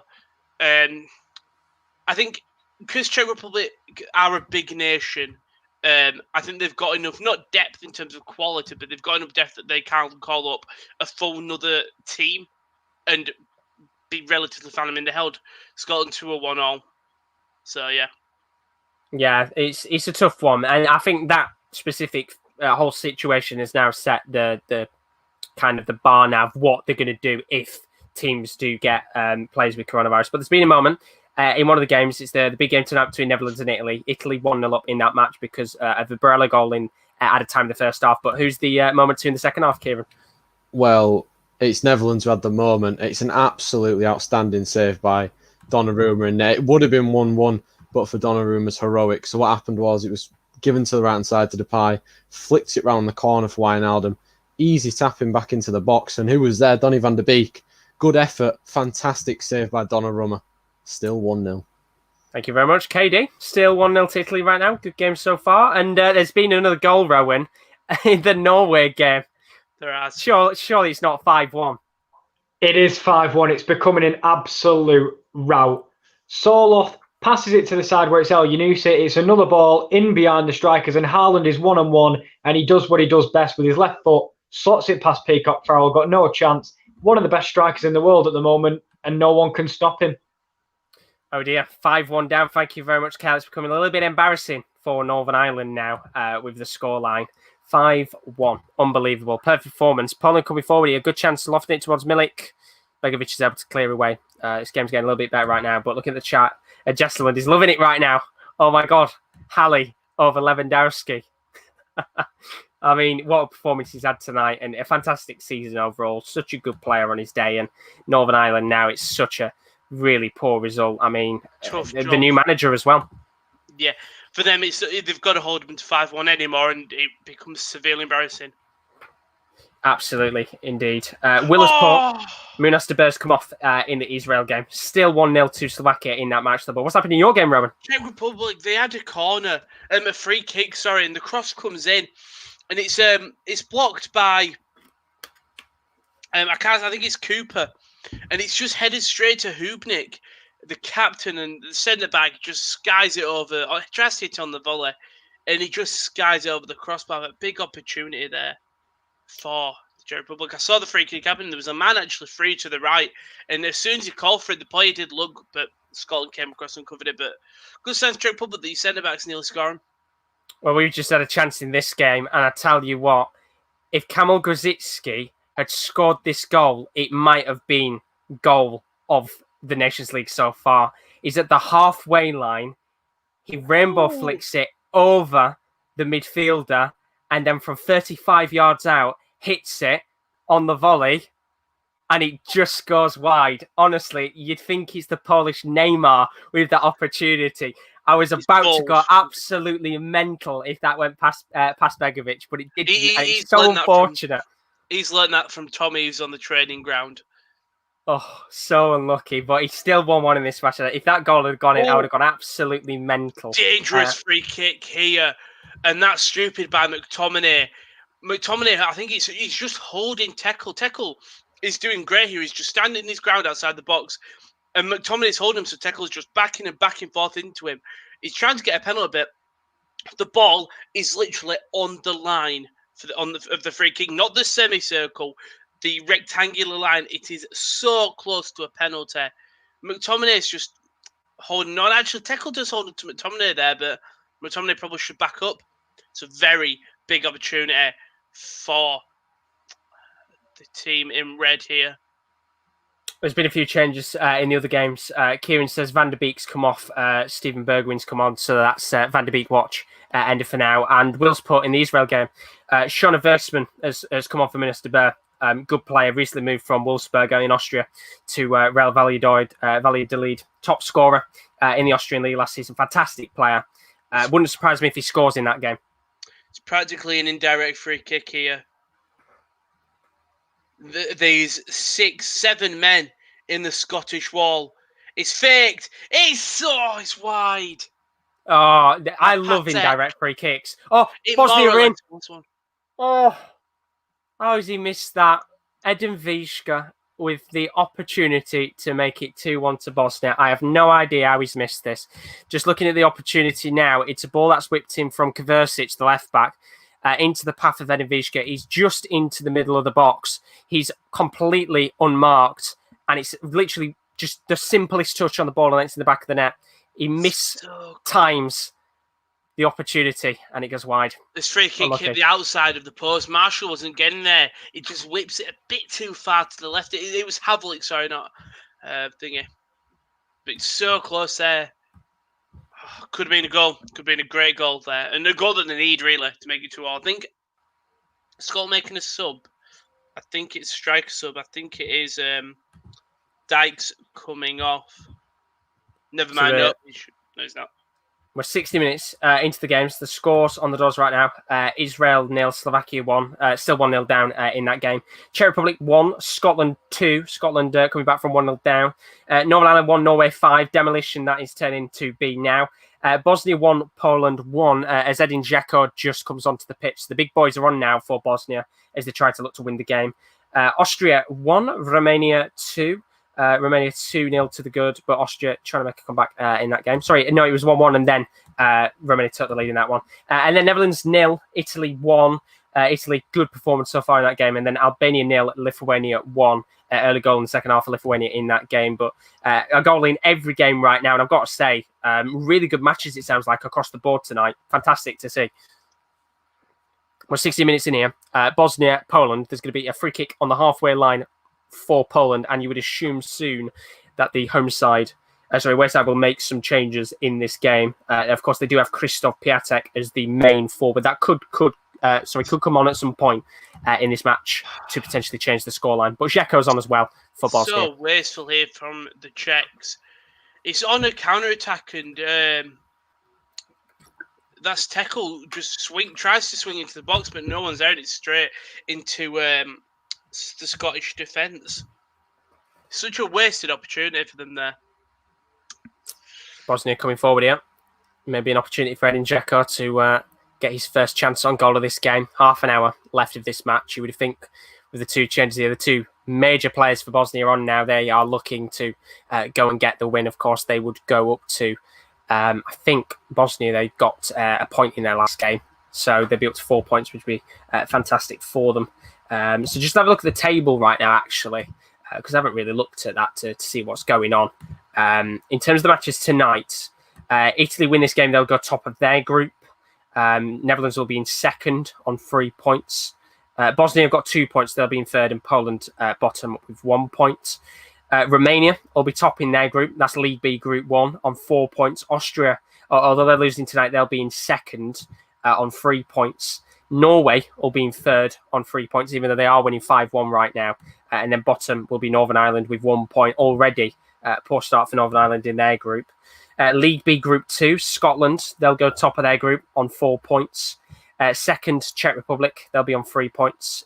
Slovakia will get a third because they're winning 1-0 in their match on 3 points. Israel, bottom on 1 point, which would be very disappointing for them after 2 games, a draw and a loss, considering how well they sound like they're doing tonight against Slovakia, but they're holding on Slovakia right now in their game. And then League C Group 4, all 4 teams will be on 3 points, so very even right now. Has there been an opportunity in your game, Rowan? It was a cross that came in, but McTominay dealt with it, but there was a man up in the box if McTominay don't win the header, but he does. But Czech Republic putting a lot of pressure on Scotland right now. Scotland practically resorted to 7 at the back at 1 point. So they're just putting men. I mean, try to keep this 2-1 lead. Will's just said, just notice that none of the home sides are winning, which is mental. Crazy indeed. As Poland come forward here. Lovely work from Kikoviak. Back heel to Joshviak. Tries to lay it off. Christy's found his way through. Still Christy. Christy. Oh, he needs to pass it there. He does incredibly well. He gets past three players, but then he tries to go all the way. Now it's Czech Republic on the other side. It's Havlik on the wing. Oh, that's so unfortunate. Havlik passes it into the middle to Malinski, and Malinski gives it back to Havlik, but Havlik actually retreats back. He's not realizing the ball's going to come back to him. That's such a missed opportunity because Havlik would have had acres of space on that side. Poland should have had a better opportunity on the right-hand side. Joshviak, Kikoviak found himself at the striker position for a brief period of time. Scored a couple of goals actually last season for Lokomotiv Moscow. Scored 7, I think. Joshviak tries to lay it off to him, but he hits the ball a little bit too hard, and he goes straight to Bikasic, who just clears it away. And they've got a corner now. Maybe an opportunity to take the lead.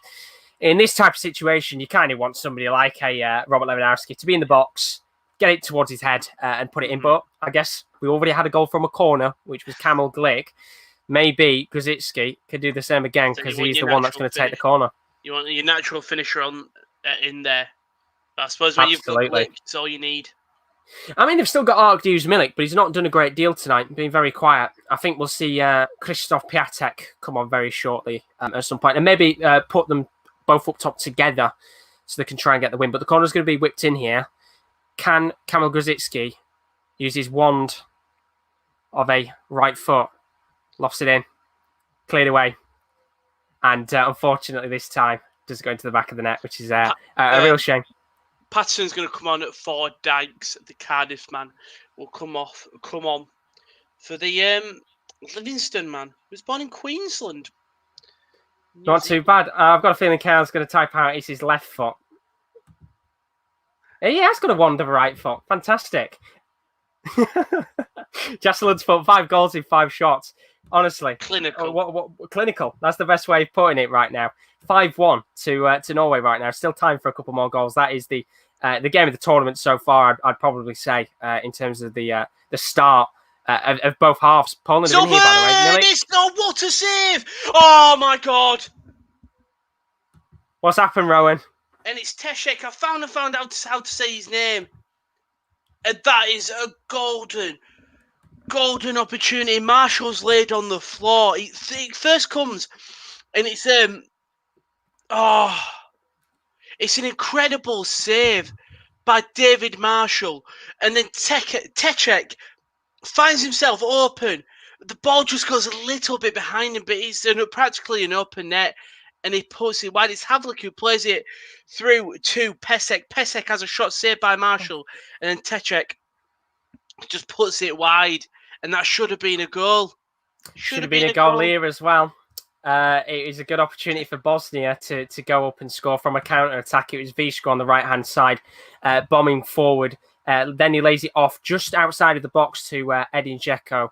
He turns like a tractor, but he's able to get round the Polish defence. Lays it off to Hadzimetovic, who takes the shot on. It's a P-roller. Goes past the goalkeeper, past the post, and out of play. And Poland are in here, and Poland have scored! Who else? Kamil Grzycki! Oh, it's fantastic. Well, he set up Kamil Glick for the first goal, and this time he's the one that gets the header. It's a lovely ball into West Brom's best player in the Premier League. Just seeing the replay now, it's lobbed in from Kedziora. He dinks the ball towards the path of it. It was actually for Milik, but Kamil Grzycki said, "No, fuck you, I'm having the goal." He runs past Milik, goes for the header himself, and puts it into the back of the net. It's 2-1 Poland, and it's Kamil Grzycki with a goal and assist. And I have to say, I'm not just saying it because we appreciate Kamil Grzycki, but he has been the best player on the pitch tonight. And Poland take the lead, 2-1. Fantastic. Scotland have just given away another stupid free kick. This time it's to the right side of the box. It's more close to the corner flag, but he just pushes him over. Who's that? It's Kenny McLean. He just pushes over Malinski. Stupid from Scotland here. A couple of changes across the board. We've had a change in this game. Grzegorz Krychowiak has come off for Matthias Klich, the Leeds midfielder. And then there's also been a change in Kiminal's game. Josh King has come on in that match. So a change up top for Norway in that game. We'll find out who that is in a moment. But 2-1 now to Poland. And we've about 23 minutes left to go. Could be a very good end to this game. What a set of fixtures tonight. Really, really good games. And Kiminal has said Johansson. So they're just taking the mick now. And they've got 3 strikers on the pitch. Really want to score a few more goals. And can you blame them when they're 5-1 up? It's another opportunity this time. It's Havlik whips a cross in. And it's just bundled in the box. I think it's Dramelka who tries to poke it in. I think it comes off the post. Havlik. Oh, it's actually the captain, Hubnik. It's a great block by actually the man who gave away the free kick. McLean, so close there. Oh. And John McGinn's coming on for John Fleck.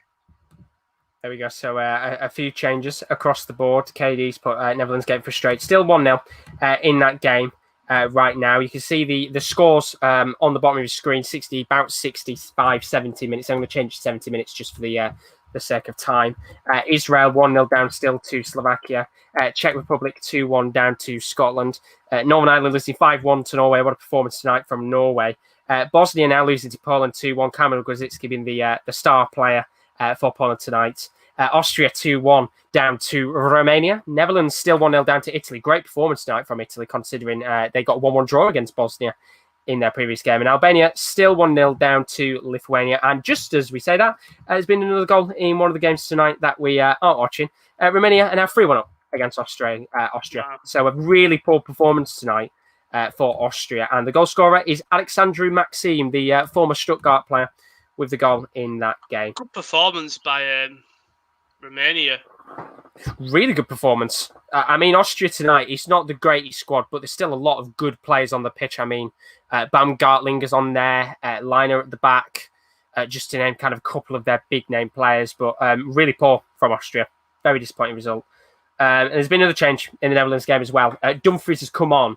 Hateboer has come off. So Denzel Dumfries, heavily linked with a potential move to AC Milan, comes on for Hateboer.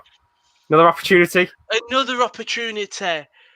Oh, and it's Yamelka, the centre-back, finds himself outside the box. Oh, so close there. Just goes whiffs over the crossbar. But Czech Republic putting so much pressure on Scotland. I think there's going to be a goal soon for the side. Hopefully so.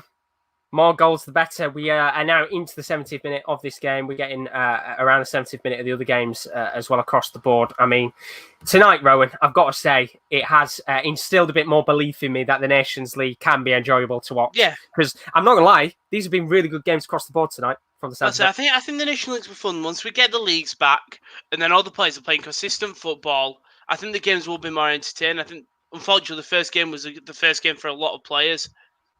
So it was them finding their feet.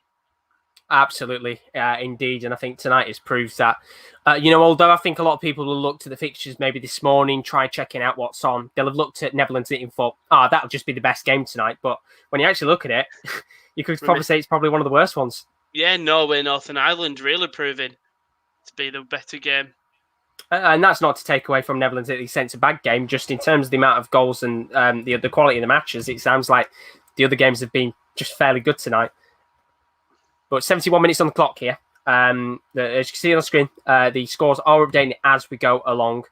And right now, just plenty of goals across the board. We've got big games tomorrow night. But Bosnia in here. Vizca laying it off towards Žeko. Oh, he's missed an absolute sitter. Oh, well, a player of Edin Dzeko's quality, you'd expect that to be in the back of the net. It's a long ball, lofted towards Edin Vizca. He just lays it down first time to Žeko, who's in the middle of the pitch. It is a bobbling ball. I will give him a little bit of credit. He takes the shot on. It just goes over the bar, but a little bit less power, I think, on the shot. It would have been 2-2. Very lucky there for him.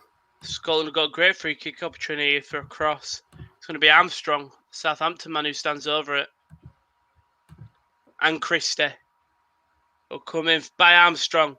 It's drilled low, and it's still, and it was offside for Scotland. I think Callum Patterson was offside there. Unlucky. No, it was unlucky. Sorry, the Manchester United man. It's all right. But if you are new to the stream, as always, and you've enjoyed the show so far, do leave a like and a subscription as always. We're 7 subscribers away from 700, so it'd be greatly appreciated if you do leave a subscription if you have enjoyed it. We're not just doing the Nations League goal show. We do watchalongs across European football. But there has been a chance in Will's game. It's been a little while since we spoke to Will. Currently in his game, Slovakia 1-0 to the good. Israel were knocking on the door. Are they still knocking on the door, Will? Yeah, it was a chance for Israel. It was actually a free kick from a decent position. Zahavi stood over the ball, and it's actually a very good effort, just over the crossbar. We've seen him score free kicks in the past. He's a very good free kick taker. But yeah, just goes over the bar. Israel, they are, I wouldn't say they're trying to walk it in, but they're getting very desperate now. And I think they just need to have a few more opportunities on goal, try and have a few more shots from outside the box. Just test the Slovakian keeper, because they're dominating the game.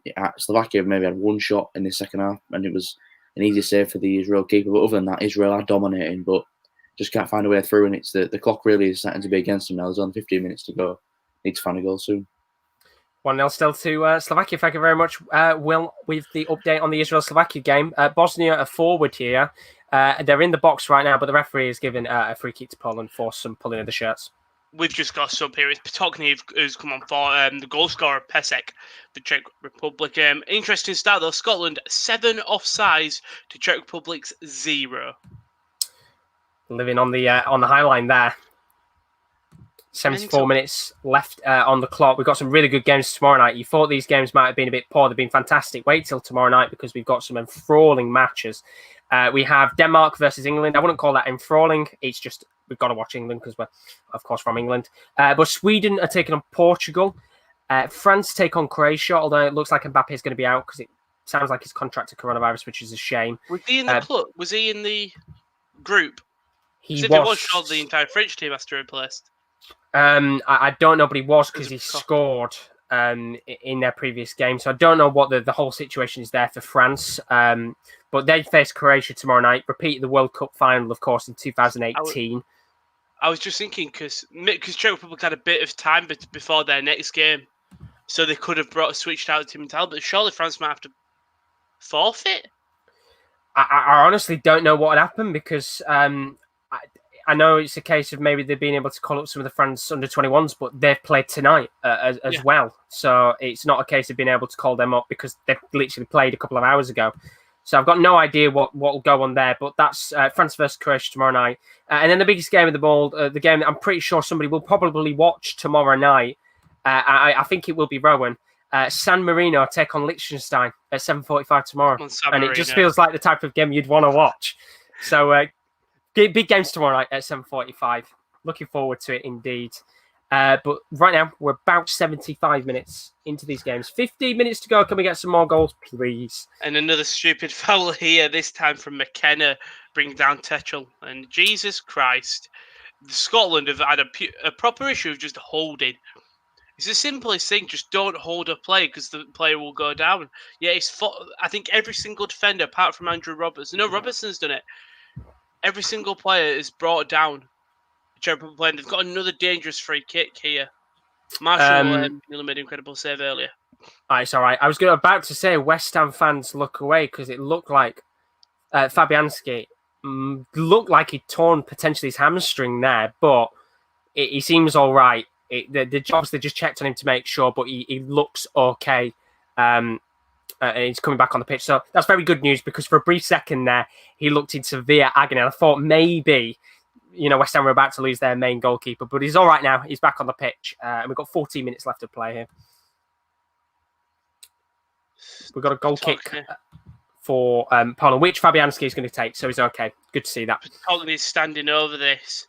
I think Petoni and Havlik are standing over it. I think Petoni's going to shoot here.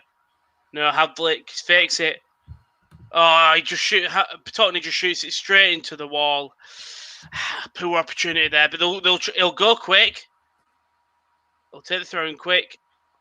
But the Scotland players all rush out. There's 10 already all on them.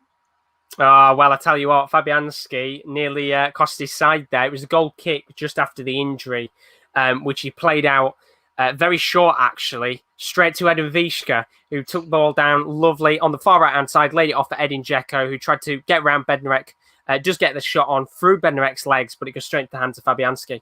He's a very lucky man that his side haven't got an equaliser. Sorry, Bosnia haven't got an equaliser. We're going to have another severe, and it's Armstrong off for McGregor. Armstrong not having the best game. His opportunities where he's tried to go for it himself. He said he should have just passed. But no, 13 minutes left of these games. The other two matches going on tonight, the games that we aren't watching but keep an eye out on, it's still Romania 3, Austria 1, and Lithuania 1, Albania 0. So no other goals yet, and it's been a little bit more of a quieter second half. But we've got a free kick here for Poland. Just trying to see, it's about 35 yards out from the top left. Grzycki and Klicker standing over this to whip this one in. If they can get a third goal here, it should surely be game, set, and match. Grzycki's going to take ball. it. Patterson's 1-on-1. Patterson, he puts it wide. Well, you haven't missed much here. The free kick. Opportunity for Scotland here. And Patterson, puts it wide to the far right. It's a great first ball.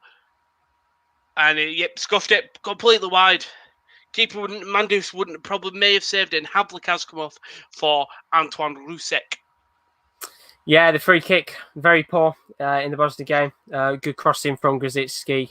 Kamil Glik takes it down and then tries to take the shot first time, and it nearly hits the top left corner flag. So he might have, seen the headlines there with a fantastic wonder goal, but leave it to the strikers. But 10 minutes left now. 80 minutes on the clock. It's nervy times. We've got nearly just about to probably 8 minutes and 40 seconds left of normal time. And I don't see any added time. There's been no breaks in play. I don't think we'll get a great deal of added time. Maybe 1 or 2 minutes because we've had a couple of substitutions. And talk about that. There is actually going to be another substitution now for Poland. They're going to bring on number 19, and that is going to be Sebastian Szymanski, who comes on. And, what a performance he's had tonight. Player of the match, as they call it now, Kamil Grzycki, comes off. And what a performance he's had today. A goal and an assist. Yeah. Perfect performance. And the Polish manager, he's probably not supposed to, but he gives him a nice little hug. So he shows his appreciation there to Kamil Grzycki. And Kelly stood up applauding Kamil Grzycki's performance because he really has been the best player on the pitch. You should have just said that. You should have just cut to his camera. There's been a few more changes across the board. Cristante has come on. Locatelli's come off in the Italy-Netherlands game. And Evan Ake's come off. Luke de Jong has come on. So they're going for it now, Netherlands, in the last couple of minutes. But what a performance. Last year. Yeah, can he score the goal? Can Luke de Jong be the hero? He's been in two big finals over the last couple of years. He loves knocking out teams, doesn't he? He does indeed. Maybe he can get the equaliser for Netherlands against Italy. 9 more minutes on the clock. We've had another goal elsewhere. And I tell you what, if you're wanting to watch a game for the final 10 minutes, get your arse over to the Austrian-Romania game because it's 3-2 to Austria. Clawing a goal back. Karim Anisiwo with the goal in that game. And with 10 minutes left, they are battering Romania from the stats right now. 15 shots, 5 on target, 62% possession. If you're wanting a game to keep your eyes out on, could be a 3-3. You never know with a couple of minutes left, but it's 3-2. Romania still got the lead in that one. Game on. I'm just trying to find the stats of this game because I feel like Czech Republic have been absolutely dominating. Max stats. No, apparently Scotland have had the most possession. I think just when they've had the ball, when Czech Republic have had the ball, it's been in their attacking half. Scott McTominay's done a good job at centre half today as well. Considering he's not a natural one, he's done a good job for what you would expect. So yeah, fair play to him. I don't think I've ever seen him play in a centre-back position. So to be able to just kind of go into it and adapt to that role quickly, you do have to give him credit on the night. And obviously, I've just seen what KD's put. Naturally gifted Scotland. Always consistent, I'd actually say about him, to be fair. You never see him really have a bad performance. But we have got a yellow card coming out here for Arkadiusz Milik. Sliding tackle. And I think it was Civic there. It's a goal. Oh. And Melka does great there to win a free kick. It's Palmer's going to get the yellow card, the Chef Wednesday man. Jamelka he just chases down the ball and forces Palmer to make a slide tackle. I don't think Palmer actually knows he's there, but it brings Jamelka down and another dangerous free kick for Czech Republic. Jesselyn's put in the comments, Norman, class dead ball crossing and long throw. I don't know whether KL would agree with that. Maybe not from what I'm seeing below my screen right now. But we've got 8 minutes left. Bosnia have got a corner. If they can make it 2-2 in this match, it's going to make for a very, very interesting final few minutes. I'll tell you what, I mean, the Austria game, I kind of wish I picked that at the same time. But no, to be fair, this game's been class as well. But Connor's going to be whipped in here. You think Dzeko should get his head on it. It's lobbed in. Lovely ball. But it's been given as a foul for Poland. It's Callum Patterson who makes the save. Scott is going to the back post, and there's a couple. I think there's two Czech players there just lurking, and Patterson just puts his head above. There's Jamelka, the centre back who won the free kick, was lurking, but Patterson gets head to it. But there'll be another corner for the Czech Republic. Someone goes down in the box. It's a Scottish player though. 5 more minutes left. Scotland will come on the counter attack. It's Christie. He's past one. He's got McGregor with him, but he's gone for by himself, and that's a great saving tackle by Janos, the centre mid. Poland are coming forward again. Zielinski. There's off a click who goes for long range effort, and well, that's not one for the for the Bucks there for the cameras. He's gone flying over, nowhere near the goal, and it's gone high wide. poor chance there for Poland. The Czechs are really fine for this game now. I don't think Scotland. They had that big Callum Parsons chance. Parsons puts that chance away. It's an easy win. But just with all the free kicks, all the corners that they've had, Scotland not even had a corner this game to where Czech Republic 6. He's offside there. Got another First change offside. here. Zielinski has come off. Carol Linetti of Sampdoria has come on for these final few minutes, just trying to close it out now with the last couple of minutes. We've had 20 goals tonight. Can we get any more in the final 5 minutes? This has been the best night, I think, by a country mile in the Nations League so far. Bosnia coming forward here. Lofted towards. Oh, he's surely got to be in Vishka off the line. Handball. But the referee doesn't give it. I think he's given a foul in the build-up.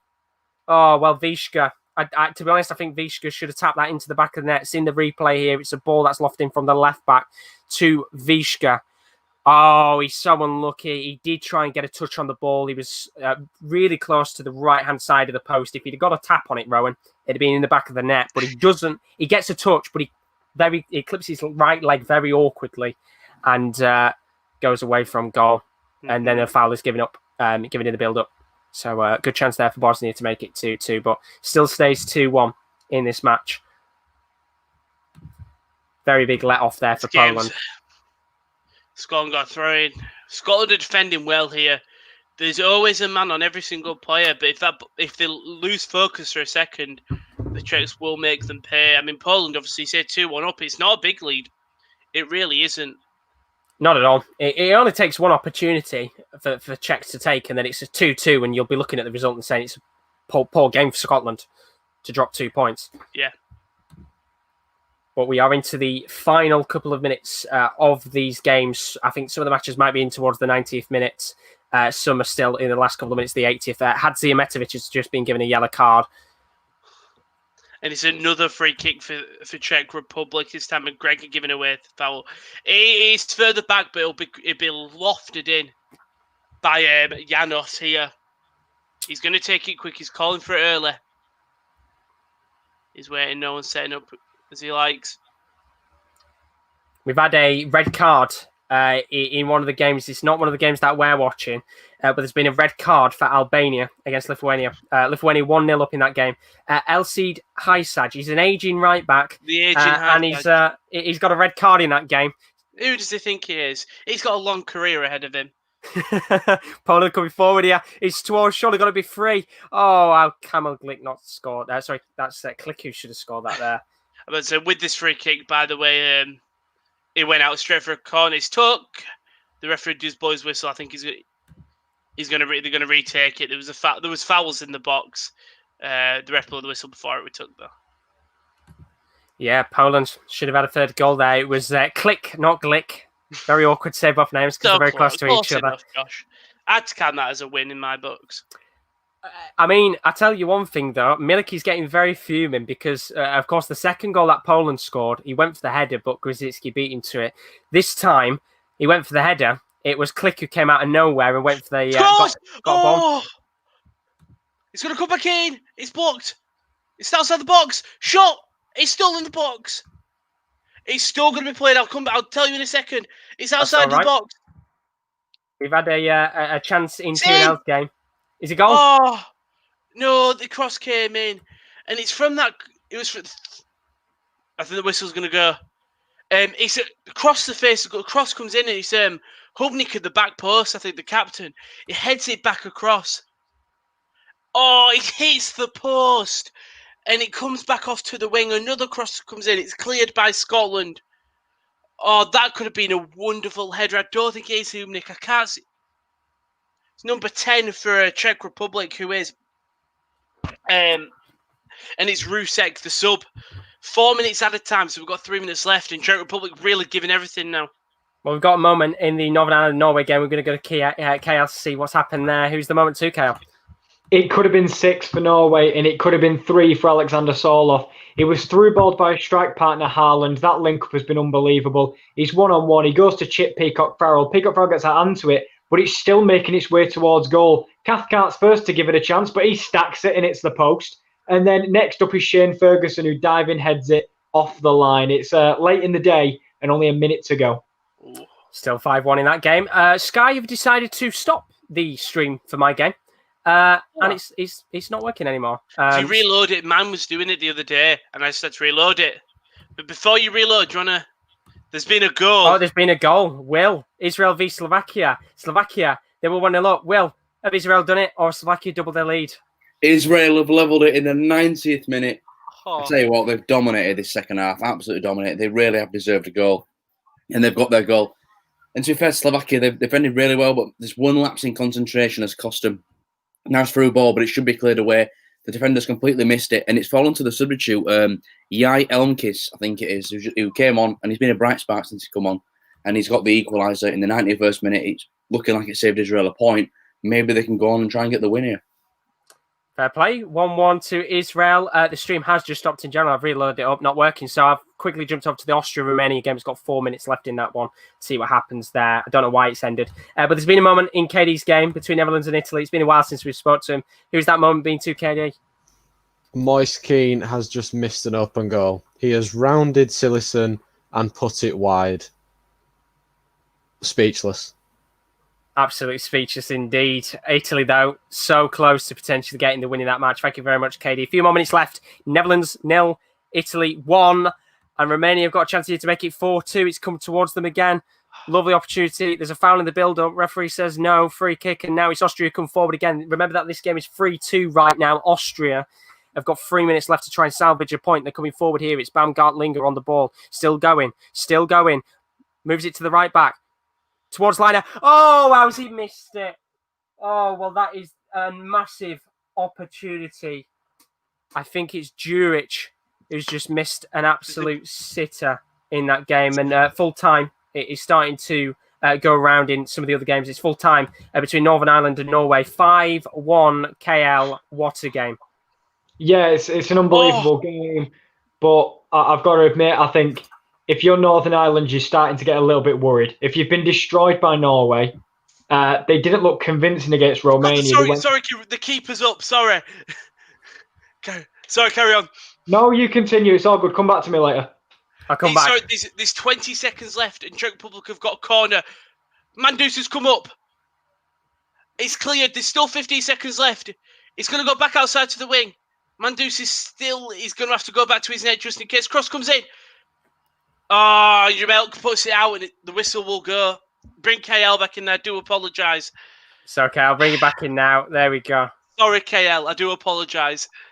It's all right. You know, there's not really much to report in that second half because, again, it was just more Norway destruction. I think if you're Northern Ireland, you're getting worried. I think maybe they lack that leadership of Johnny Evans. I don't know where he's been over this sort of international break. I don't know if he's retired from international football. Personal issues, as far as I'm aware. Yeah, they look much more at 6s and 7s at the back without him today. And a team like Norway to dispatch them this easily. Brilliant partnership between Haaland and Soloff. I'm excited to see this Norway team in the future. We've got a massive opportunity in this Austria-Romania game. Thank you very much, by the way, Cal. Bring it back in a moment. Free kick with a minute left to make it 3-3. Lobbed into the box. Oh, he's so lucky that's not an own goal there. I tell you what, one of the Romanian players nearly headed it into their own net there. Very lucky. Tatu Sana was able to pick the ball up, but that should surely be a game, set and match there. Will has said there's been another chance in the Israel-Slovakia game. It's 1-1. Will, what's happened? Oh, virtually the last kick of the game. It falls to Aaron Zahavi into the box, and he hits the post. Oh, so unlucky. I mean, it was a really good shot, and the keeper didn't. I thought the keeper had completely spilled it into his own net here. Luckily, the touch he got tipped it onto the post. He made a right mess of it, but that would have won the game for Israel in a game that they probably deserved to win. They rescued a point in the end. I think if they'd lost 1-0, it would have been cruel. The full-time whistle's just gone, by the way. I think if they would have lost 1-0, it would have been very, very cruel. They got that late goal thanks to the substitute LCF, and they could have almost won it at the end there. But yeah, it's finished 1-1 here, and another draw for Israel. Thank you very much, Will. Bring you back in a moment. 1-1, full time in that game. There's a couple more seconds left of this match. The Poland game has finished 2-1 to Poland, so big result for them. And the Austria game has just finished. Romania have beaten them 3-2, and there is massive celebrations on the pitch right now for them. Big result for Romania tonight against quite a decent Austria side, you've got to say. So indeed. It's pretty much nearly full time across the board here. The last game to keep an eye out on, I'm going to bring KD in a moment, is the Netherlands-Italy one, still going on. Is there any chance here, Kieran, that there could be a late goal? There's 20 seconds left, and Netherlands just gave away a silly free kick. Memphis Depay getting a needless yellow card for complaining with the referee. They have been lacklustre. They have dominated the last 20 minutes of this game. Just Italy, as you all know, fantastic defensively, well organised, and it's just been another typical Italian performance tonight. Very well defensively going forward. They've been pretty lacklustre, to be honest. That one shot and the game is over. It's finished 1-0 to Italy. So 3 out of the 5 games I have watched have ended 1-0. Interesting. Very unfortunate indeed. I'm going to bring the boys back in now. The games are officially done and dusted across the board tonight. It's not over yet. I thought. Is it not? The scoreboard. I'll bring everybody in anyway. The scoreboard got took off and now it's back, and Italy are coming forward. And Chiesa has. Oh fucking hell! That nearly went in. Sure, it's got to be over. We're now 30 seconds over the added time amount. It's got to be over soon. You think it would be indeed? There we go. The whistle has blown. Full time. 1-0 Italy. Italy must be delighted with that because it was a very poor performance that against Bosnia, and to win against Netherlands tonight is a massive result. They've done it again. The scoreboard's gone off. There, finally, the final whistle has gone. Jesus Christ, they did that 2 times there. But yeah, Italy have won 1-0. Good result for them tonight, and that means all the games are now officially done. You can see the full-time scores on the bottom of your screen. 21 goals tonight across the board. Israel with a 1-1 draw against Slovakia, late goal in that game to get Israel a point. Czech Republic losing 2-1 to Scotland. Unfortunate for them, but a valiant effort tonight from the boys who've been promoted up to the squad, of course, because of the coronavirus situation going on for the team. Northern Ireland 1, Norway 5. Very embarrassing performance tonight from Northern Ireland, but a great game overall. Fantastic goals and very early goals, of course, in both halves of the match. Bosnia 1, Poland 2. Great performance tonight from Poland. Kamil Grzycki with a goal and assist in that game. Great performance from him tonight. Austria 2, Romania 3. It looked like Austria were down and out, but they got a late goal in that game to make it 3-2, and they just couldn't get it at a point, of course, in that game. Lost to Romania. Big result for them. Well done to Romania tonight. As Kieran D said a moment ago, Netherlands 0, Italy 1. Big result for Italy tonight. And then the other game, Albania 0, Lithuania 1. Albania were down to 10 men with about 10-15 minutes left. High sides with a red card. But Lithuania continues to hold on. Great games tonight across the board, it sounds. Fantastic night for the Nations League. And it proves that at least these games aren't all going to be boring throughout the tournament. Alexis joined us just at the end here. Welcome, Alexis. He said Italy and Norway with some brilliant performances. And he says it's a very different situation here. We'll quickly talk about it while he's asked about it. Did you guys see what happened with Novak Djokovic? What's your thoughts on the situation? I saw it. It wasn't on purpose, was it? It just wasn't on purpose. It's literally a Karen being a Karen. I was going to say the same thing. Really. What a Karen. She looks a little like a Karen as well, I'm not going to lie.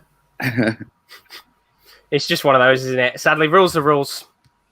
But it's a shame. It's a very controversial one, but rules are rules. And sadly, of course, he's gone home now and doesn't get any prize money at all. And gets a fine, so technically he's gone to the tournament and lost money in the process, which is not good at all for Novak Djokovic, but he's a millionaire. He probably doesn't care about the ball woman at all.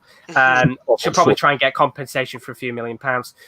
But that's it for tonight's fixtures across the board. I hope you guys have enjoyed it tonight. Been really, really good. And tomorrow, we're going to be back with the final UEFA Nations League goal show. Some great fixtures tomorrow, including Belgium-Iceland, a repeat of the 2018 World Cup final between France and Croatia, Sweden-Portugal, and that's all the good games, including Denmark and England, if you want to include that. Sadly, I don't think it'll be a good game.